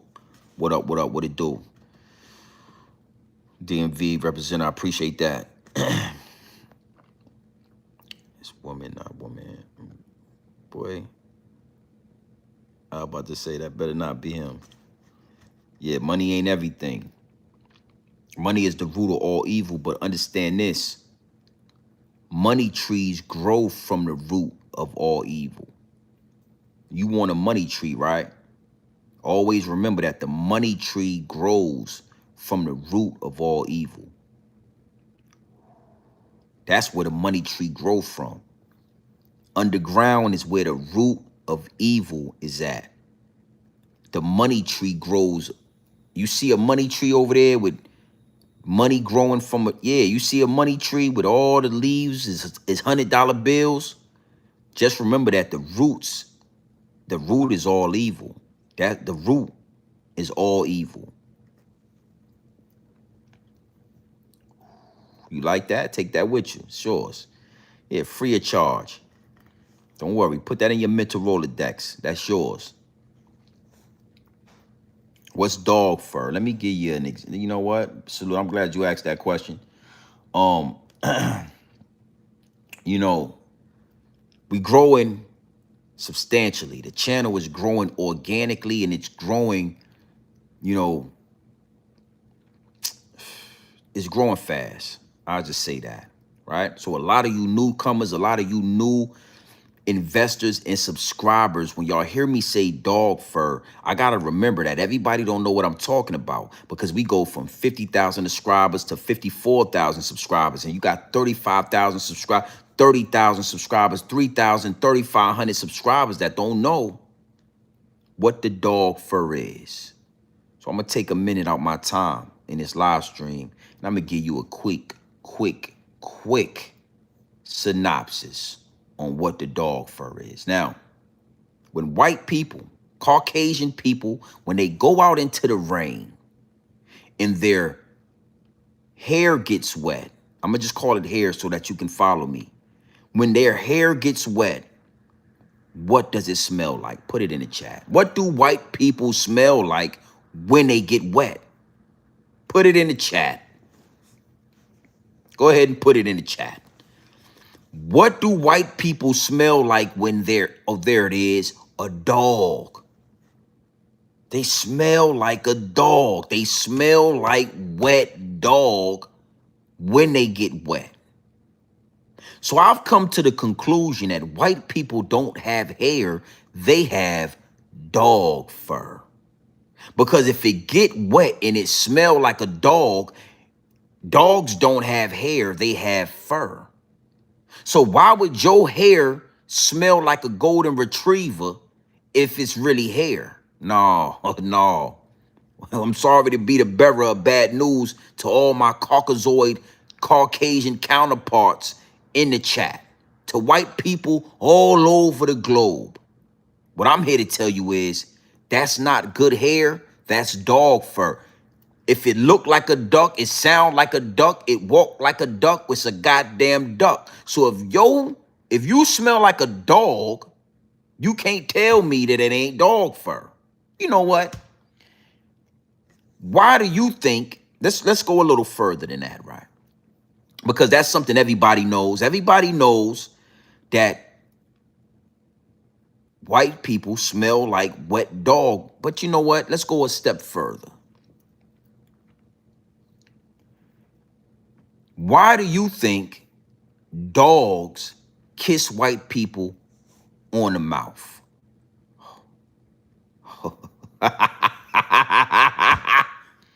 Why do you know what? I got a couple of receipts. I want to get into a receipt and then we're going to, why do you think dogs kiss white people on the mouth? Like this. Look.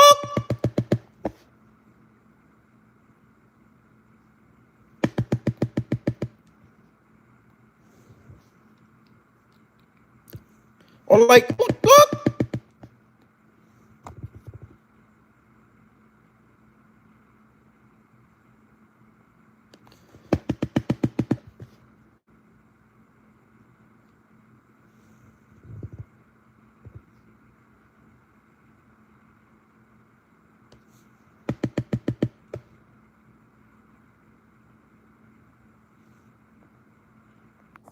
Now, the reason why you see dogs approach Caucasian people in this way is because the dog can smell the dog fur. Now, I'm going to show you an example of what I'm talking about. The dog can smell the fur on them. So the dog think it's okay to engage with them like that. But it's confusing to the dog. The dog get confused because the dog is saying, you look like a human being, but you smell like a golden retriever. You look like a human, but you got fur that smell like my fur.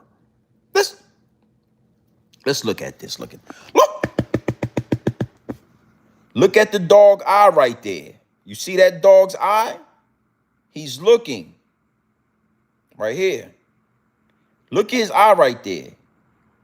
Look. All the way right here, he's looking. Look. Look at his eye.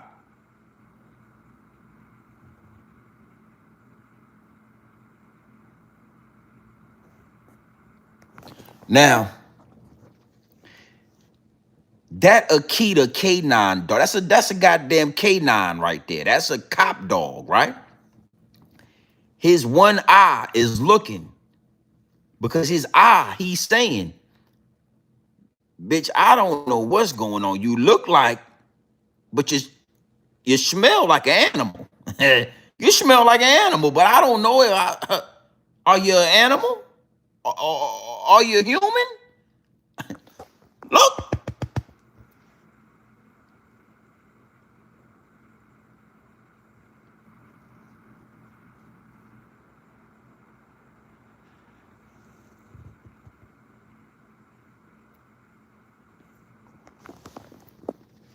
So, dog fur. White people don't have good hair. They have dog fur. They have dog fur. Let's go a little step further than that. Do y'all remember when white people told us that dogs have cleaner mouths than us? That the dog mouth is cleaner than a human mouth? That a dog, an animal, you could easily walk in a house and catch your dog, your neighborhood dog, licking his ass, cleaning his balls with his mouth. Yeah. You know, the dog, he might just be sitting on the floor, licking his balls clean. We all seen it.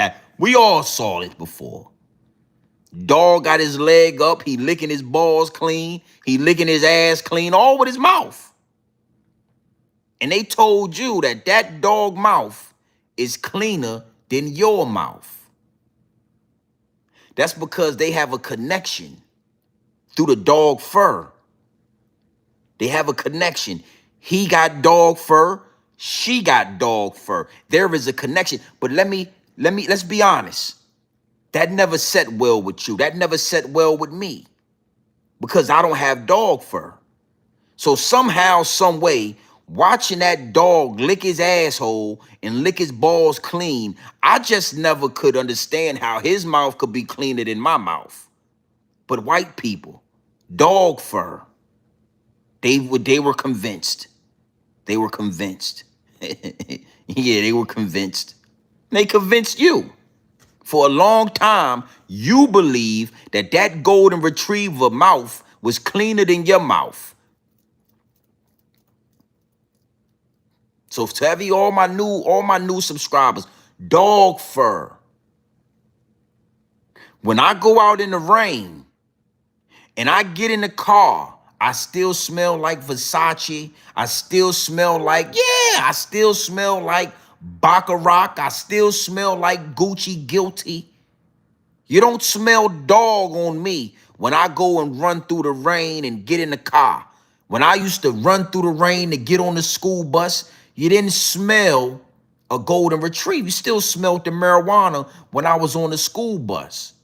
But when you got on the school bus, when Lil Billy, Lil Johnny, Lil Aiden Ross, when Lil Aiden Ross used to get on the school bus with his, and everything was wet, we all used to ask the question, why does it smell like a dog on, it smelled like wet dogs in here?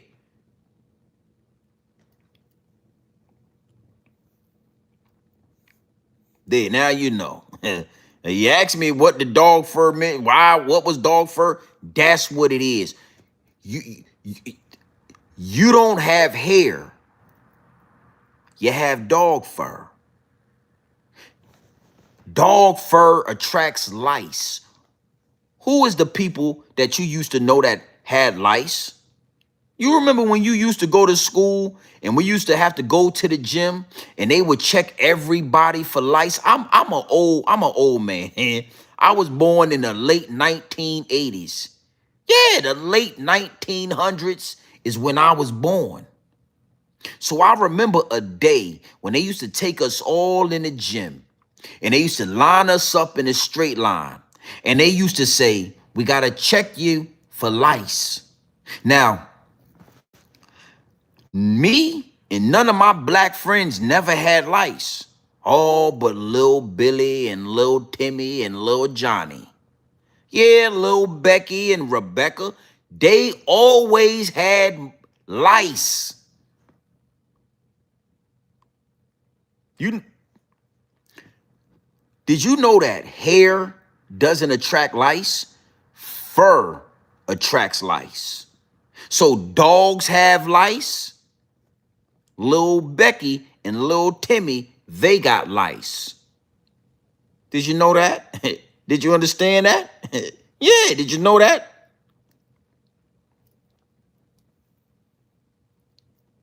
Respectfully, I'm trying to just be respectful about it. I'm just saying that me and my people ain't never had lice. Me, my sister, my cousin, we used to go to the gym, get checked for lice, and it wasn't not one time in my entire life that I saw a black person get turned around because they done put the little straw in your hair and there's lice inside that motherfucker. But Lil Billy, Lil Timmy, and Lil Rebecca, oh, Rebecca always had lice. We didn't want to sit by Rebecca because Rebecca had lice. Yeah. No, I don't want to sit by Rebecca. Why? Why don't you want to sit? Because Rebecca got lice. Yeah, I'm sorry, man. Respectfully. And a lot of people don't like when I say this, but nobody cared when y'all said we had nappy hair. Well, at least his hair. Yeah, you said, oh, you have nappy hair. Well, goddamn it, at least his hair. I got nappy hair. You got thin dog fur. Your dog fur is thin. So you get lice like a dog, don't you? You smell like a dog, don't you? You shed like a dog. Now let's go to this last angle right here, number 3. Don't that shit shed all over the place? Don't that blonde hair, blue eye, don't that shit shed everywhere? So you shed like a dog. You smell like a dog. You attract lice and ticks like a dog. It's a goddamn dog. Yeah, it's a dog. Respectfully, I don't mind being the bearer of bad news. I'm not trying to disrespect you. Listen to me. White people, I'm not trying to disrespect you. I want you to subscribe to the channel. I want you to enjoy the content. I want you to make sure your notification bells are ringing loud and clear. I want you to hit the like button, and I want you to share. I want you to share the content. I'm not trying to disrespect you. I don't want to disrespect you. But the truth is not disrespect. The truth is not racism, truthfully. I told you. If it walk like a duck, if it quack like a duck, if it sound like a duck, it's a goddamn duck. Well, if it smell like a dog, if it shed like a dog, and if it get ticks and lice like a dog, well, guess what? It's a goddamn dog. Dog fur. Yeah, you can't come to my house. I don't want to have to sweep that shit up all around when you sit down on my couch. You got dog fur all on my goddamn foyer, all on the marble. You get in my pool, I got to scoop out dog fur because you're swimming and you're shedding all that shit around my goddamn pool. Nah. You got to go in the garage. You got to go in the garage. I'll let you go in the garage, but you can't come inside the big house. Nah, you won't bring no goddamn lice and ticks in here. Yeah, Becky and Rebecca, they always had lice. I remember when I was a kid in 1st grade, Rebecca had lice. And they told us all. They said it in front of everybody. They put the straw in there, and lice was in there. Lice. And I've been scared of the dog fur ever since. Yeah. Listen, I'm trying to tell you. I've been scared of the dog fur. I was 6 years old when I seen lice come out of Becky's hair. And I was scared of the dog fur.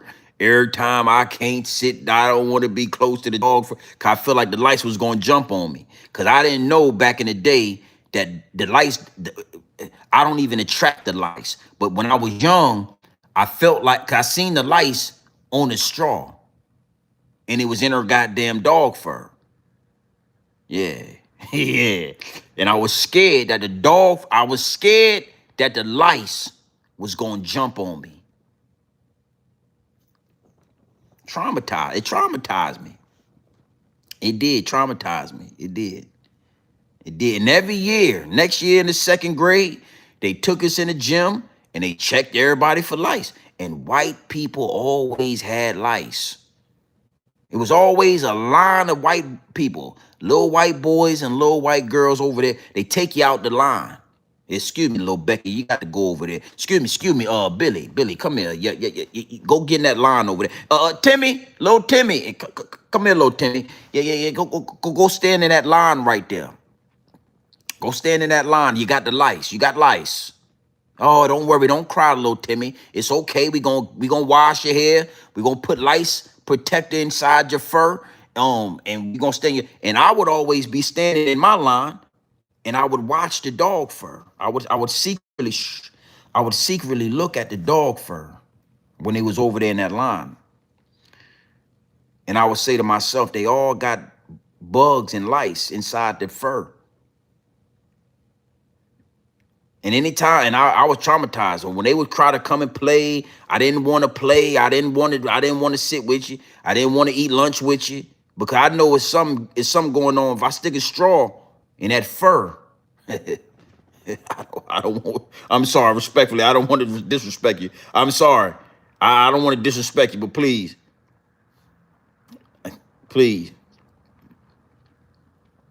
If I was sitting on the school bus, right, and I ain't had nobody sitting with me, and little Timmy came down, I would sit close to the aisle. Some of this seat, I'm saving this seat for somebody. Little Billy, can I sit right there, Jimmy? No, Billy. No, Billy, I'm saving this seat. No. But this is the last bus stop, Jim B. Why would you? I don't want the lights to get, I'm sorry, Billy. I don't want to disrespect you, but I don't want lights on me. Lights? Yeah, Billy. Billy, you had lights. I seen you in the line. You was in the line, in the light. You had the lights, didn't you?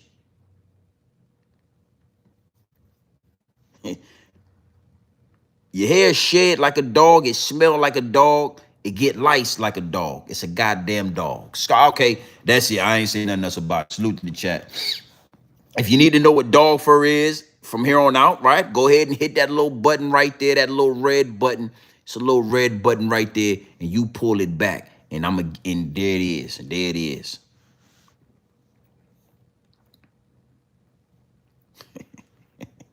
And a lot of people don't like that. They go on my DM, they say I'm racist because they never heard it like this before. They never, you know what? Fuck it, let me find. I ain't gonna look for it right now. I ain't even gonna do all that. But yeah, they never heard it like this before. So they feel disrespected. You know what I mean? And it just is what it is. It's no way around it. You know what I mean? They feel disrespected. It is what it is.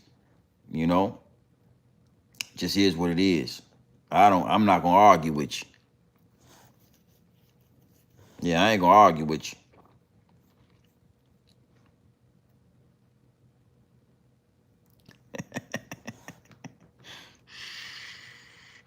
Homie asked me what with Dolph. We are at 54,000 subscribers. I always gotta remind myself that it's thousands of subscribers that have yet to hear me explain the dog fur. But I get to talking about the dog fur and they be confused. They're not really sure what's going on. I want you to know what I'm talking about. I want you to know that Caucasoid people have dog fur. You have fur. I'm calling it dog fur because it smells like a dog and it shed and it get lice like a dog. But let me tell you something. If you don't cut that dog fur for 5 years, guess what happens? Guess what happens if you don't cut that dog? You get the goddamn growing fur on your back, on your shoulders, on your neck. You get the growing fur. Hey, I got the receipts. I'm gonna find it, motherfucker. I'm gonna find a receipt. I'm gonna find a receipt right now. You get the growing fur on your face, on your neck, on your back, on your shoulders, on your fingers. You turn to a goddamn werewolf. Sasquatch. Fuck it. You know what? You know what? I'm tired. I'm tired of playing. Let's find a receipt. And let's find a receipt. I got time today. You got time. I got time. Fuck it. We got time now. If you got time, then I got time. Let's look at something real quick. I want to show you the goddamn shit right here. Man, let me see. Man, let me see something. I don't wanna waste no time with you. Now I want to show you something with the dog fur going on with these people. Now, I want you to look at something. All right, and we gonna have a good conversation. We're gonna break this thing down. And I want you to know that it ain't nothing disrespectful to you on what I'm telling you. You know what? Let's look at it. I want you to look at this photo right here. And then we gonna come back. Go ahead and look at this. Look.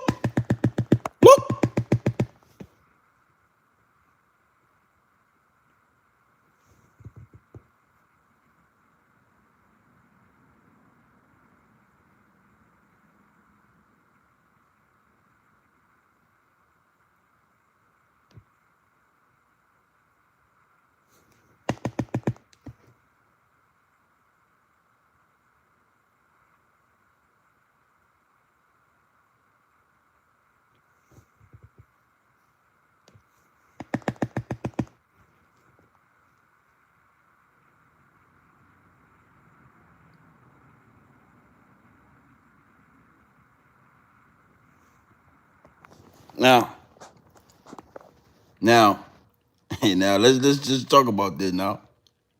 Now, if you growing, that's fur right there. That's not hair. You don't grow hair on your shoulders, but you grow fur. Now, if this white man let that fur grow for 5 years without cutting it, guess what he turned into? Let me show you what he turned into. Fuck it. 5 years without a haircut. Turn into this. Look. Look.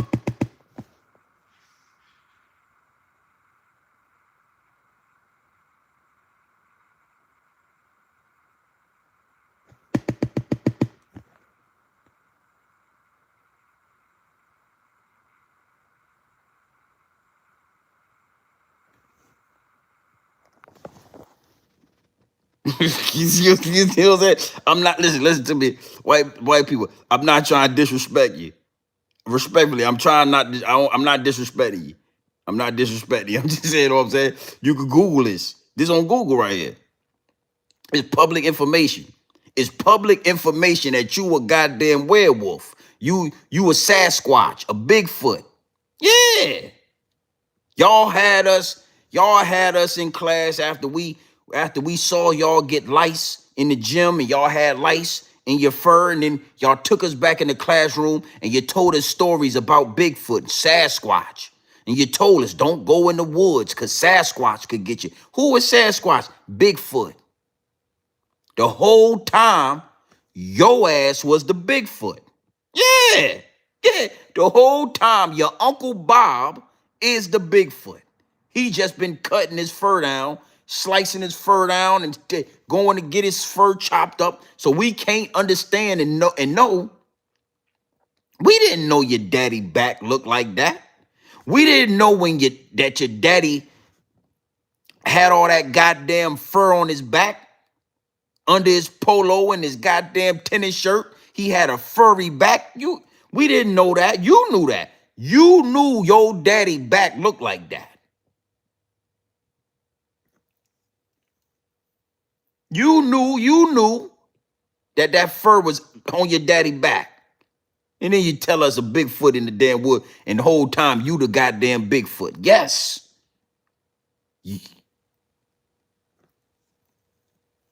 Okay, I ain't gonna say the word. Yeah.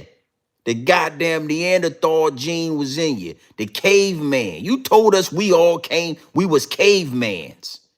You was a caveman. We was never a caveman. You was a caveman. You try to put this shit on us. You try to tell us you was a pharaoh in Egypt, and y'all was the ones in Egypt, and we was cavemans and shit. We came from monkeys. No. You came from a goddamn monkey. We didn't come from monkeys. We didn't live in caves. We came from the stars, man. This melanin shit don't grow in caves. You can't get this. You can't get this shit right here from being inside a cave. But you can get this. Look. You can get that from being in the cave. Yeah, look. You brushing that motherfucking fur back like that, and brushing that motherfucker back like that, and brushing that motherfucker back like that, and brushing that motherfucker, and goddamn combing that motherfucker back, and goddamn swiping that motherfucker back, and goddamn getting that motherfucker back, and goddamn swiping that motherfucker back, man. Yeah. You was swiping that motherfucker back. You were combing that motherfucker back. Your motherfucker, your beard and your goddamn, you got fur on your goddamn face. You got fur on your goddamn face, man. You lied to us. You told me this was nappy, but you forgot to tell me that you had fur on your back. Yeah, look at this right here. Look at this. Look.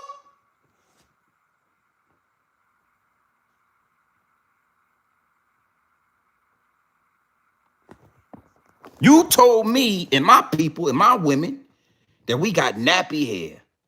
But you forgot to tell us that your back was full of goddamn dog fur. You didn't tell us that. So now it's a problem because I'm talking about it. Now you feel disrespected because, you know what I'm saying, I'm telling the people who you are, what you are.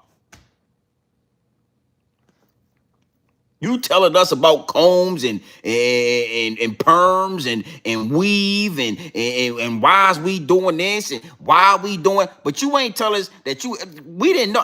When I was growing up, I didn't know y'all back look. I didn't know. But I'm gonna tell you this. I'm gonna leave y'all with this. It was a man at my rec center by the name of Mr. Moore. He was a good white man. His name was Mr. Moore. When I was a child, we had rec centers in Virginia. We used to have free lunch programs in the summertime where they would take us and walk us in the woods and take us to different places and have dances and stuff like that, right? And our rec center leader name was Mr. Moore. Mr. Moore was about 6'3". He was white. He was whiter than white. And Mr. Moore used to wear like little like short shorts. You know what I'm saying? Like they was like man shorts, but they was short. Like his thighs would show a little bit. They was like high shorts, right? And listen to me. I'm not lying to you. As a child, his whole legs was hairy. This nigga, Mr. Moore, salute to Mr. Moore if he's still out somewhere out there, right? He was a good guy. We love Mr. Moore, right? But this nigga was the first man that I seen with hair on his thighs. He had hair behind his knee, his whole leg, his calf muscles had all the way to his ankles. It was hair. It was hair on all the way down to his ankles. His fingers had hair. His fingers had fur on them. Like his knuckles and shit like this. Like this. You know what I'm saying? Like that. It was fur on his hands. At 7 years old, I used to be like, what the fuck? Yo, Mr. Moore was furry as hell, bruh. Like overly furry, bruh. His calf muscles had fur. Yo, goddamn, his knees, the back of his knees had fur on them. Imagine if you had hair on the back of your knees. Imagine that. Imagine how that shit'll feel if you had hair on the back of your knees, man. Nah, man. Oh, man.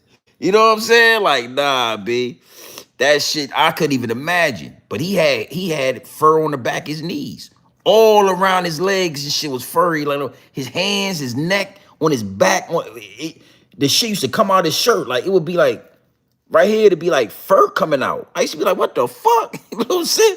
I didn't say nothing, but in my head, I was like, as a child, I used to say that. What the fuck wrong with Mr. Moore?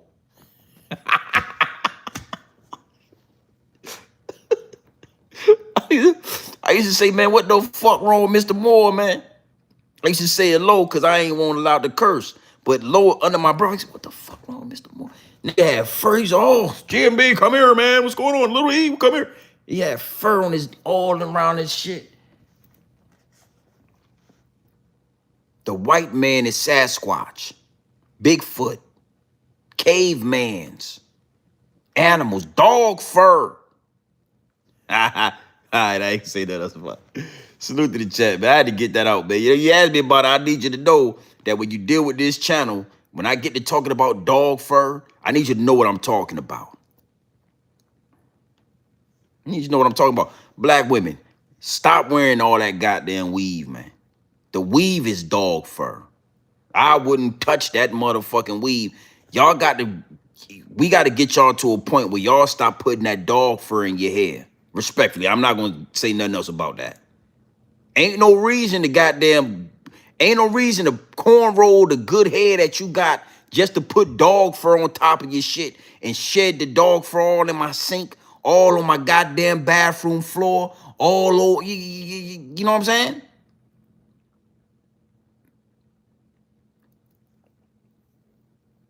I ain't gonna say nothing else, but you got your goddamn Indian Remy, you got your Yaki.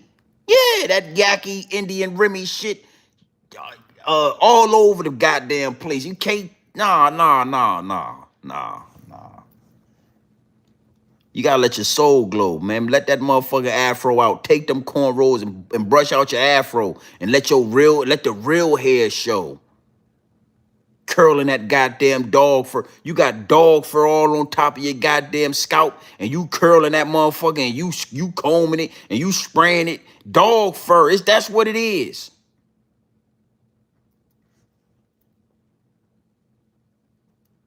You know what I'm saying? Look at me and say, "How do you like my hair?" I don't. It's not. I don't. How do I? What hair is you talking about? How do you like my hair? That's not your hair, ma'am. Ma'am. Don't look at me and ask me no goddamn trick question like that again. Please don't ask me. Don't ask me no trick questions. How do you like my hair? That's not your hair, ma'am. That's dog fur. You take the goddamn wig off, then I can see what your hair look. I can tell you how I feel about your hair. But when you got that shit on, don't ask me no motherfucking questions. Please don't ask me nothing else about it. You know what I'm saying? Salute to the chat. I might go and start doing comedy and do a whole dog fur tour. I might go and do a goddamn tour on comedy stages all over America and talk about the dog fur all night. I talk about the dog fur all night.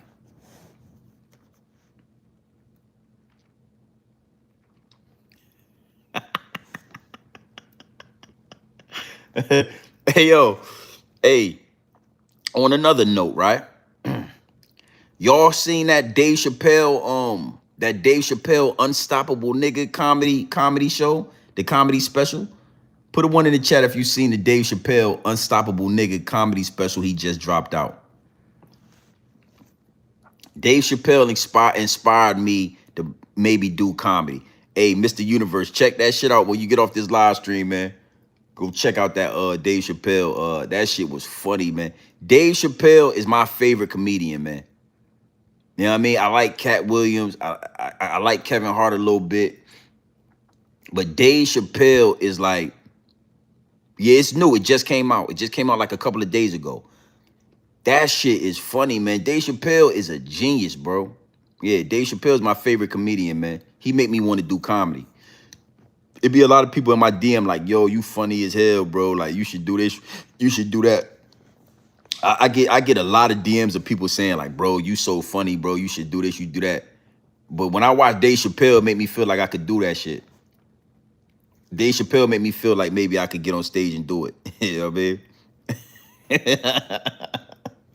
You know what I mean? I get a lot of laughs when I talk about dog fur, bro, because nobody ever said this in this way. Nobody ever connected blonde hair or white people hair with dog fur. We always ask the question though. Even as babies, we always say, man, it smell like a dog in this motherfucker. What the fuck going on in this bus, man? Why do the homeroom classroom smell like a goddamn golden retriever, man? Why? You know what I mean? It's 5 or 6, it's 7, 8 white people. They all wet. We got wet coming in because it been raining all morning. The homeroom smell like a goddamn kennel. Y'all remember that? Y'all remember when we used to go to school in the morning, it might be raining, and by the time we get to homeroom, the whole goddamn homeroom smell like a kennel, bro. The SPCA. And as young people, we always would ask the man, why do it smell like a dog in here, man? It smell like a goddamn kennel, man. But nobody ever connected that instead of that being hair, that it was actually fur. The shit shed all over the floor. If you go and sit where Lil Billy was just sitting at, and you get up, you don't remember having all that blonde shit on your coat. It be all on you. What the fuck all this goddamn hair doing? Is hair on my coat? Hair all on my sweatpants? You saying, goddamn, you can go in there for 5 minutes, bro, and come out, and it'll be strands of dog fur all over you, blonde strands of dog fur all on your sweatpants. What the fuck going on, man? It smelled like a dog. It shed the lice, and nobody ever said, hey, man, Billy, let me holler at you. I don't think you and Becky got good. I don't think that's hair, Billy. What? I'm sorry. I'm not trying to disrespect you. I'm just saying, like, can I touch it? I'm just saying, like, this like a golden retriever. This like a dog, man. This like a dog. I was just saying, hold on. I mean, I'm just saying, this shit like a dog, man. This ain't no hair, man. You know what I'm saying? This ain't how, respectfully, I'm not trying to disrespect you. But I'm just saying, like, why is it, nah, man. Nobody could, and me, grown man business TV, I connected the dots. Got up here on this YouTube and started telling y'all the truth.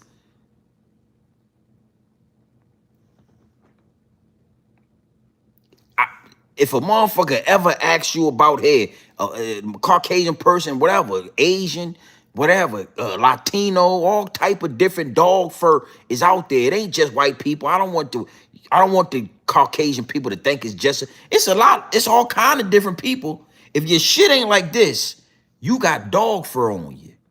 If your hair don't do this right here, if your hair don't do this, look at that. Look at that right there. If your hair don't do that, it got the dog fur in it. You got DNA. You got dog DNA in your chicken, cow, a little bit of swine, dog DNA, all in you. It's in you. If your shit don't do this, so if somebody say, "Oh, your hair's kind of coarse, it's snappy." Yeah, we have good hair. Look at how it sheds and shines. Make sure you remind them. Make sure I'm gonna show you something. I got something for you. If you need to find a direct source to what I'm talking about, I want to show you something. Big salute to the chat. It's right here for you. I wouldn't lead you wrong. I wouldn't steer you wrong. All right. I wouldn't do you like that and steer you wrong. Listen right here. If you need a direct source, and so on my page, hit the subscribe button, hit the membership, get the membership, and I got a course. Dog fur on dog fur violence. The dog fur theory. I got it. It's right here for you. Look. White folks have dog fur. Wet dogs, listen up. These right here is direct for you if you need. Look.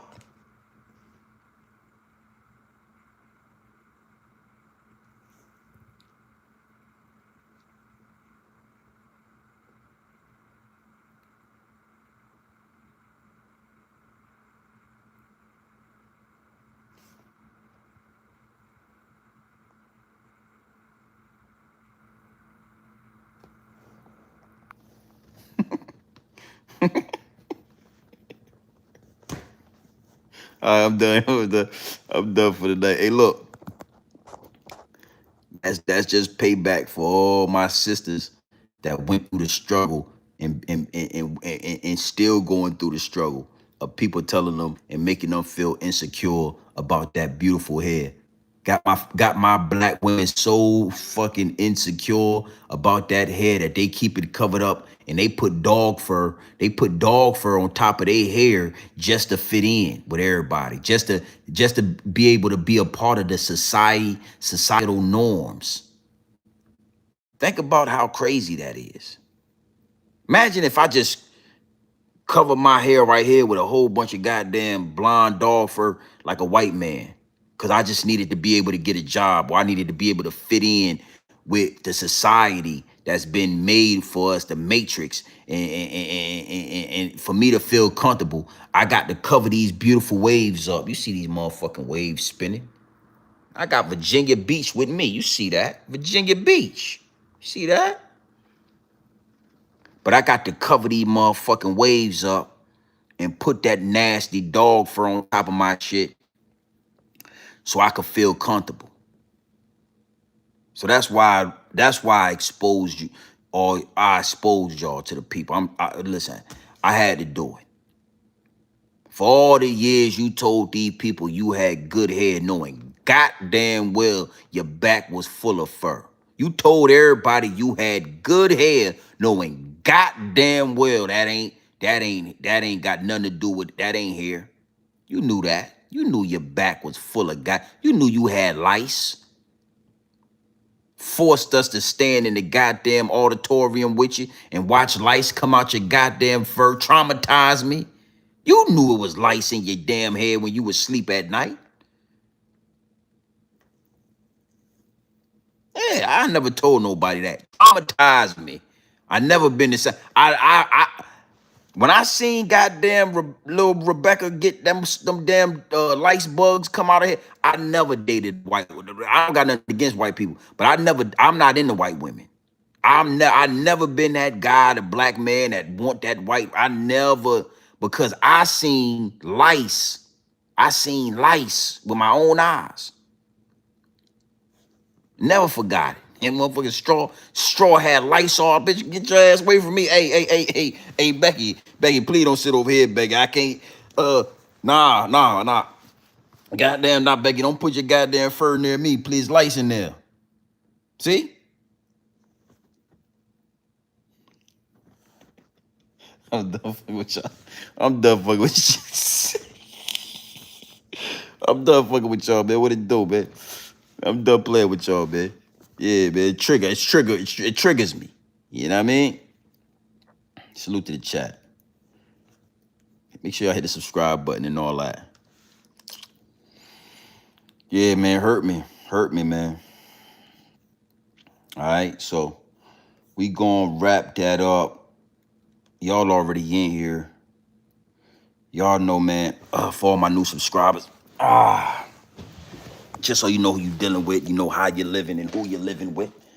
Got your boy, I'm feeling like it's, I got the pool money green tonight. See that?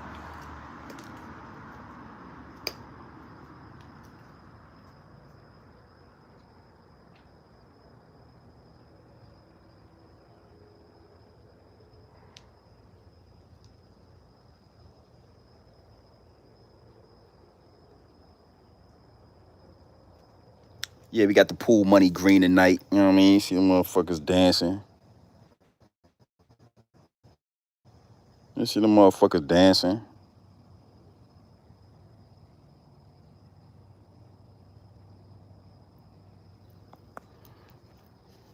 Salute. Yeah, you see the motherfucker dancing, man. You know what I mean?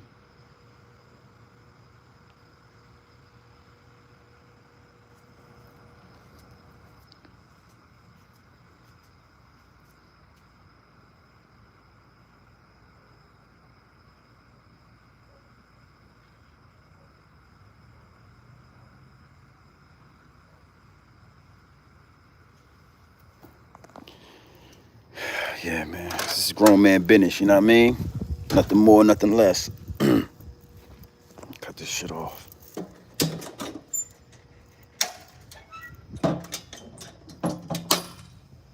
Okay, beautiful. Salute.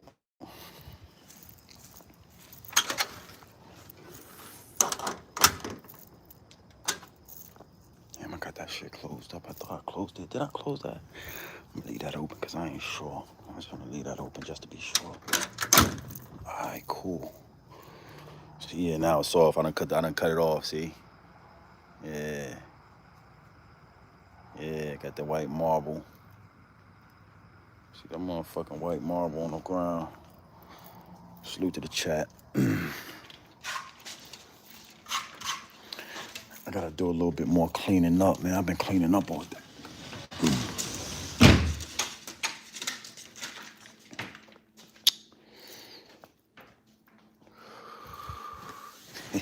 You wish these was moist and nice, boy. You wish that. I know you wish it. Yeah, I'm an independent contractor. Nah, I'm not an independent contractor, man. The game is so, I was considering it. I was considering the independent contract route, but the game is so fucked up with the government and everything with just what's going on with the economy. you will notice a lot of independent contractors going corporate. You know what I'm saying? A lot of independent, it's a lot of dudes that's selling their trucks, selling this and selling that, and then going corporate because, you know, you go corporate, you ain't got to worry about maintenance fees. You ain't got to worry about fuel fees. You ain't got to worry about insurance fees. You just drive the truck, you get paid, and that's it. You know what I'm saying? But when you an independent contractor, you know, when you doing it like when you are the independent contractor, you know what I'm saying? Then you are responsible for the maintenance, the tires that blow out, the high ass insurance right now that's for these commercial vehicles. You know what I mean? You know, all the different fees and rates, the easy passes, the way stations, like it's so many different ways that they robbing, they're taking advantage of entrepreneurs in the trucking industry is disgusting. So nah.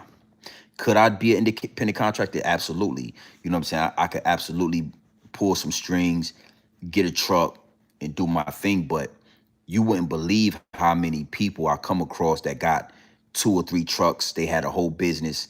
They done started selling trucks. They done sold 2 trucks. They got 1 truck they keep, but they going corporate. They working for this person. They driving for FedEx, or they driving for this independent contractor, or this company or that company.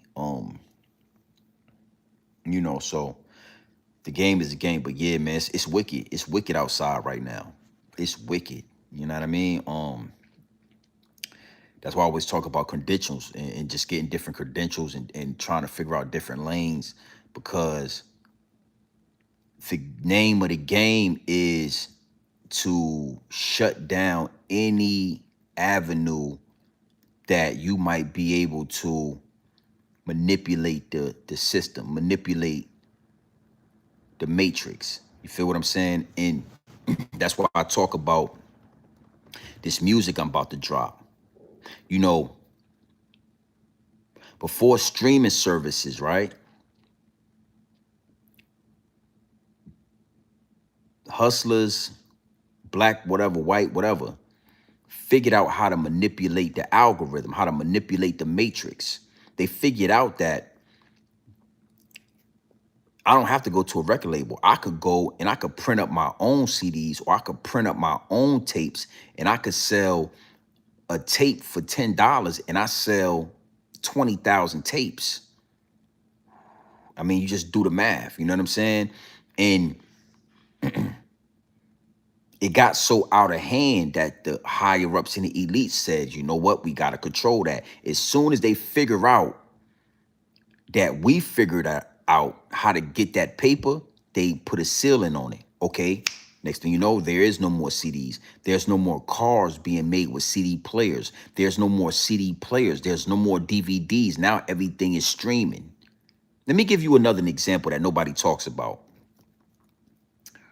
I'm not sure what year it was, but I remember when Lyft and Uber first started booming.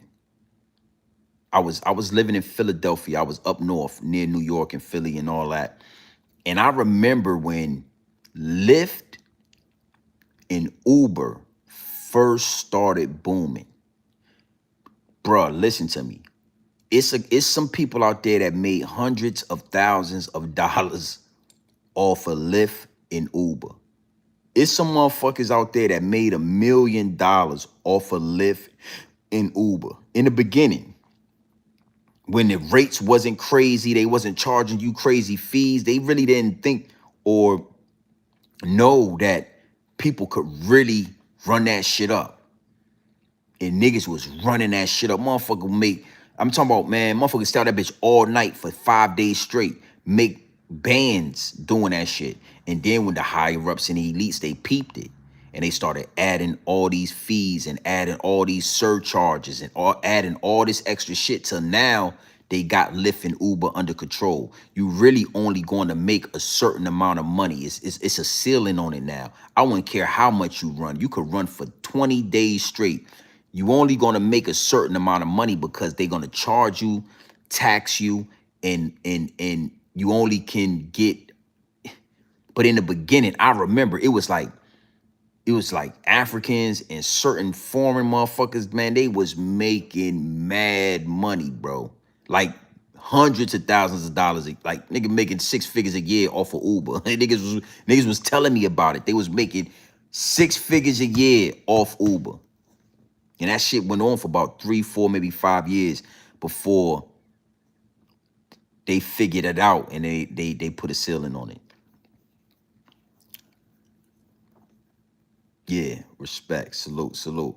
So that's what, again, that's why I talk about this music. That's why I want, you know, salute to everybody in the DM.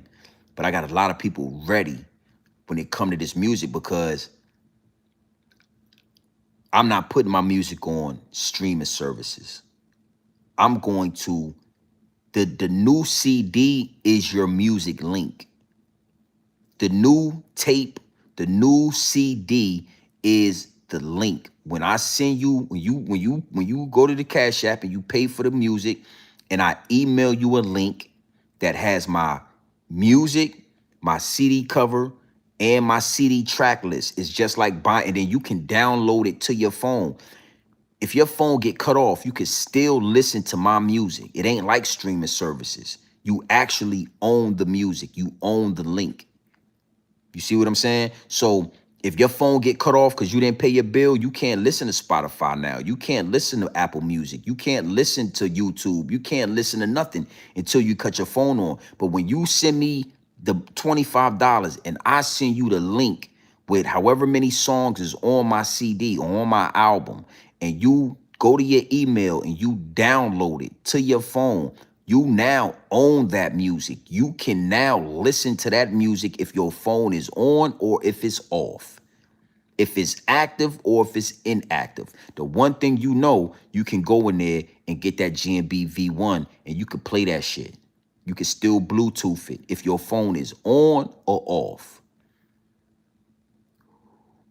That right there, in the next 5 years, will be, I guarantee you, they're going to peep that shit and they're going to regulate it, right? They're going to figure out like some way to be like, nah, y'all niggas can't do that. You can't sell the link, nigga. You got to go to Spotify or you got to go to Apple Music. But for right now, it's wide the fuck open. Imagine this. And I'm going to leave y'all with this. 54,000 subscribers. I get 10,000 subscribers to spend $25 with me. 54,000 subscribers. I get 10,000 subscribers to spend $25 with me in 6 months.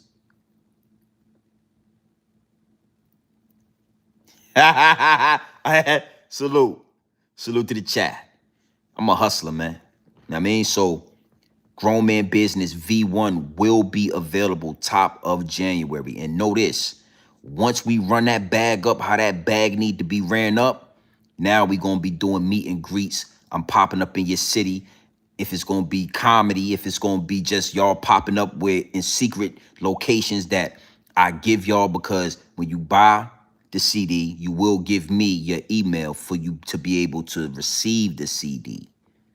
Once I got your email and I'm starting to do these pop-ups and I'm starting to do this, you will automatically get an email. Yo, what it do? It's your boy GMB TV. I will be in Atlanta this day. I will be here. If you whoop, you want to pop out with your boy, right?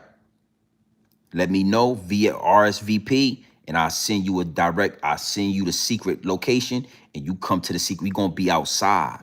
We're going to take this shit to the next level and we're going to do it before 100,000 subscribers. Oh yeah, hey, listen, man. We built this channel organically.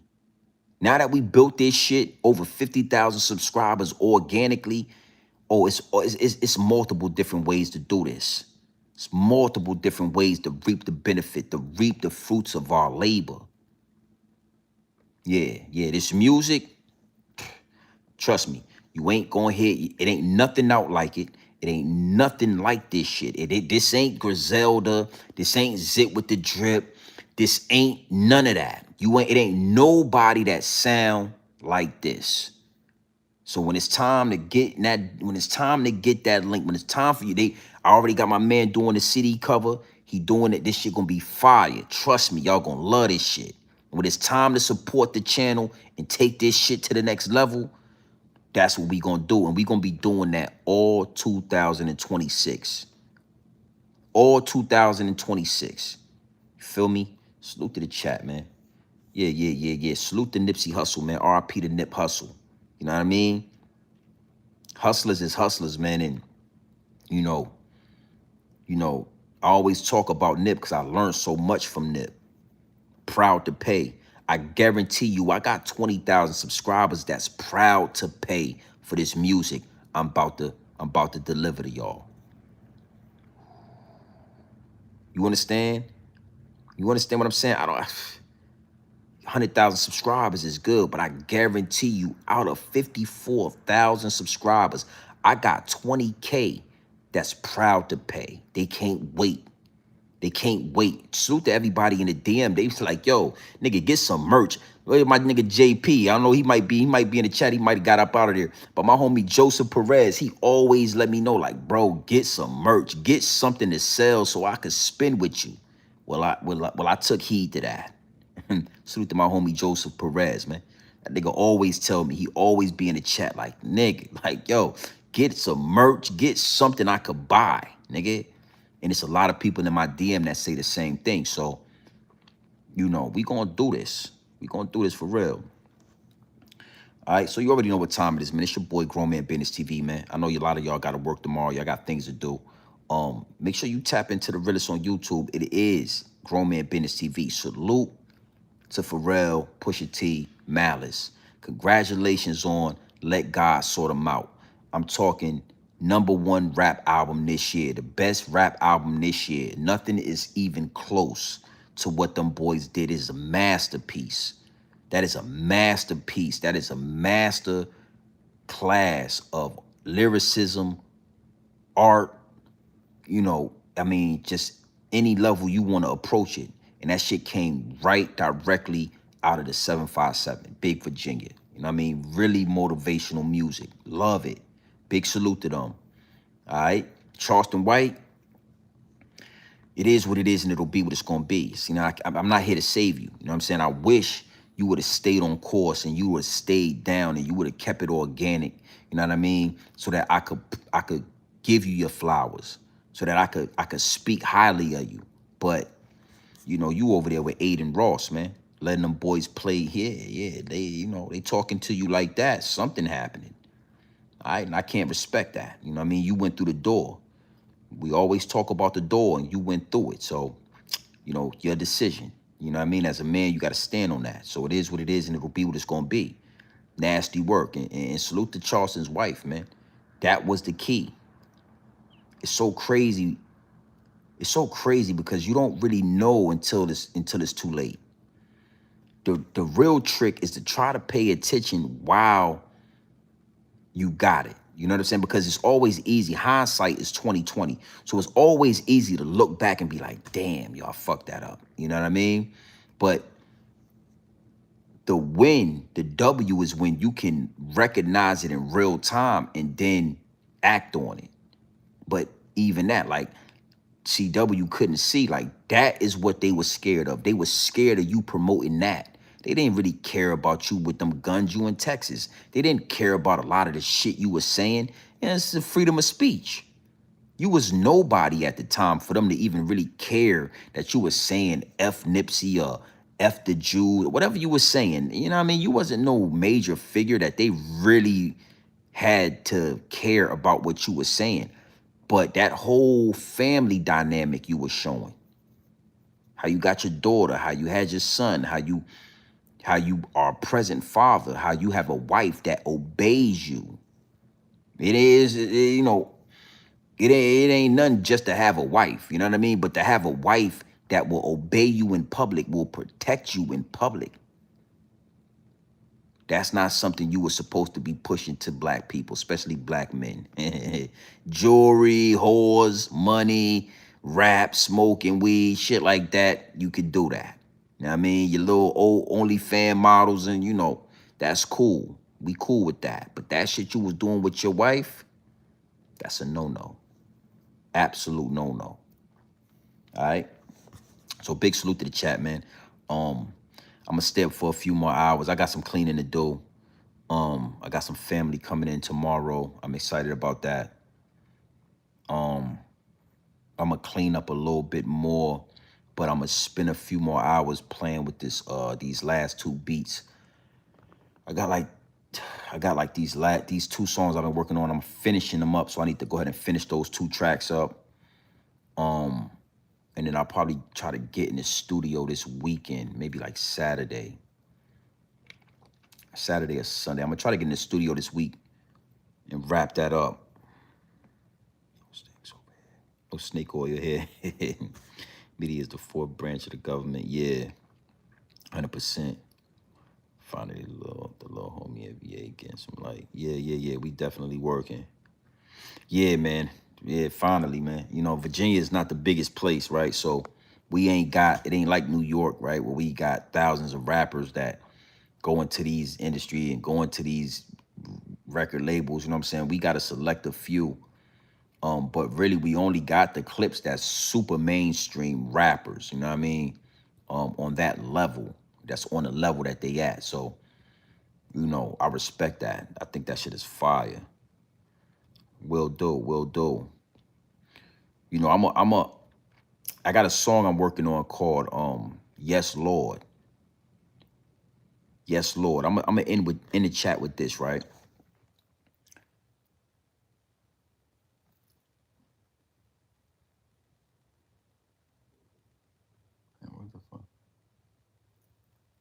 I got a song called that I'm finishing up called Yes Lord, where when I listen to the Clips new album, I hear a lot of religious remarks from Malice. You know, Malice was a rapper, then he turned to a Christian rapper, and now he's back as a regular rapper. But now he's back as a regular rapper with a spiritual message. You know what I'm saying? You could tell he's a Christian, and he's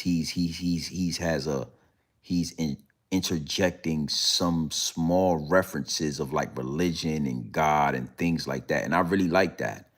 And what I realized from that is that you could talk about spirituality in these songs without being a Christian rapper. I think when you label yourself a Christian rapper, it really like puts you over there somewhere where people don't even really want to hear, or they don't respect your message because you already put the label as a Christian rapper, right? On it. So this song that I'm doing called Yes Lord is like it sounds like some shit that'll come from a Christian rapper. It's like speaking, it's like talking like about God, spirituality, and all that type of stuff, right? But I say in the song, listen, I'm no Christian, just a God-fearing man here on a mission. So play your position in full submission. I'm known to drop gems like a professor in Princeton. So pay attention. I look up to the sky, I'm saying, yes, Lord. Like, I'm talking to God. I'm talking to spirituality in us. The spirituality. That's what I'm saying. Like, even that, nobody is doing that. Nobody going to make a song that sound like some church. This shit sound like church. It's going to make you feel like you at church with your grandmother. You know what I mean? It's gonna be it's a song that it's gonna make you feel like you are at church. You are 10 years old again. Your mom woke you up, told you going to church, and you gotta go to church and you listening, but you understand? So I'm just saying all that to say this music I'm working on is powerful. It's gonna make you be proud to pay. It's gonna make you be worth the Nipsey Hustle. It's gonna make you proud to pay. And we gonna show our platform is our platform. This is our platform. We gonna push this shit to the next level. Yeah, I'm excited about it. All right. So listen, man, you already know what time it is. It's your boy, Grown Man Business TV. You can tap in and you can tap out, but you know my slogan, and you know what I suggest, and I suggest you tap in. Listen, man, I suggest you tap into this Grown Man Business. I suggest you tap into this Grown Man content at all times. You already know what it is. Straight off the brick, directly into the bottles. Straight off the brick, into the bottle. Straight, raw, pure, uncut, no extras, no preservatives. We not sugarcoating nothing and we not dressing nothing up. I'm only here to give you this game straight, raw, my G, pure dope. No fentanyl, no baking soda, no quinine. We ain't water whipping this dope and we ain't counter whipping this dope. It's straight off the brick into the bottles. Yeah, I got some powerful music, B. You know what I mean? That's why I'm kind of like just waiting and I'm kind of playing like downloads, continuously downloading. You know what I mean? The whole shit with F the Streets. It's like, I'm glad I didn't turn the music in just yet, because I'm like, damn, I might write a song called F the Streets where I'm just talking to these fake ass rappers. Like, but that Yes Lord song, yo, I ain't gonna lie, like it bring tears to my when I listen to that shit, I be like, damn, because it's so powerful, it's so spiritual. It's just you know, this shit gonna be a work of art. This first joint it's gonna be potent. It's gonna be real potent. You know what I mean? You don't need 20 tracks. You know what I mean? Between 10 and 12 songs, you know what I mean? Couple of skits. It's gonna be very potent music. Salute to the chat, man. All right, look. We'll be going live later today. It's already 12, 1 o'clock in the morning. So later today, tomorrow type of issue, we will be going live again. We will be tapping in. Make sure you hit the subscribe button before you leave. Make sure you hit the like and share button before you leave. You understand what I'm saying? Make sure your notification bells are ringing loud and clear before you step out the big house. You understand? So that when we go live tomorrow, you could come back in. All right? So you already know what time it is, man. It's your boy, Grown Man Business TV. You could tap in, you could tap out, but you know my slogan. You know what I suggest, and I suggest you tap in. Gang.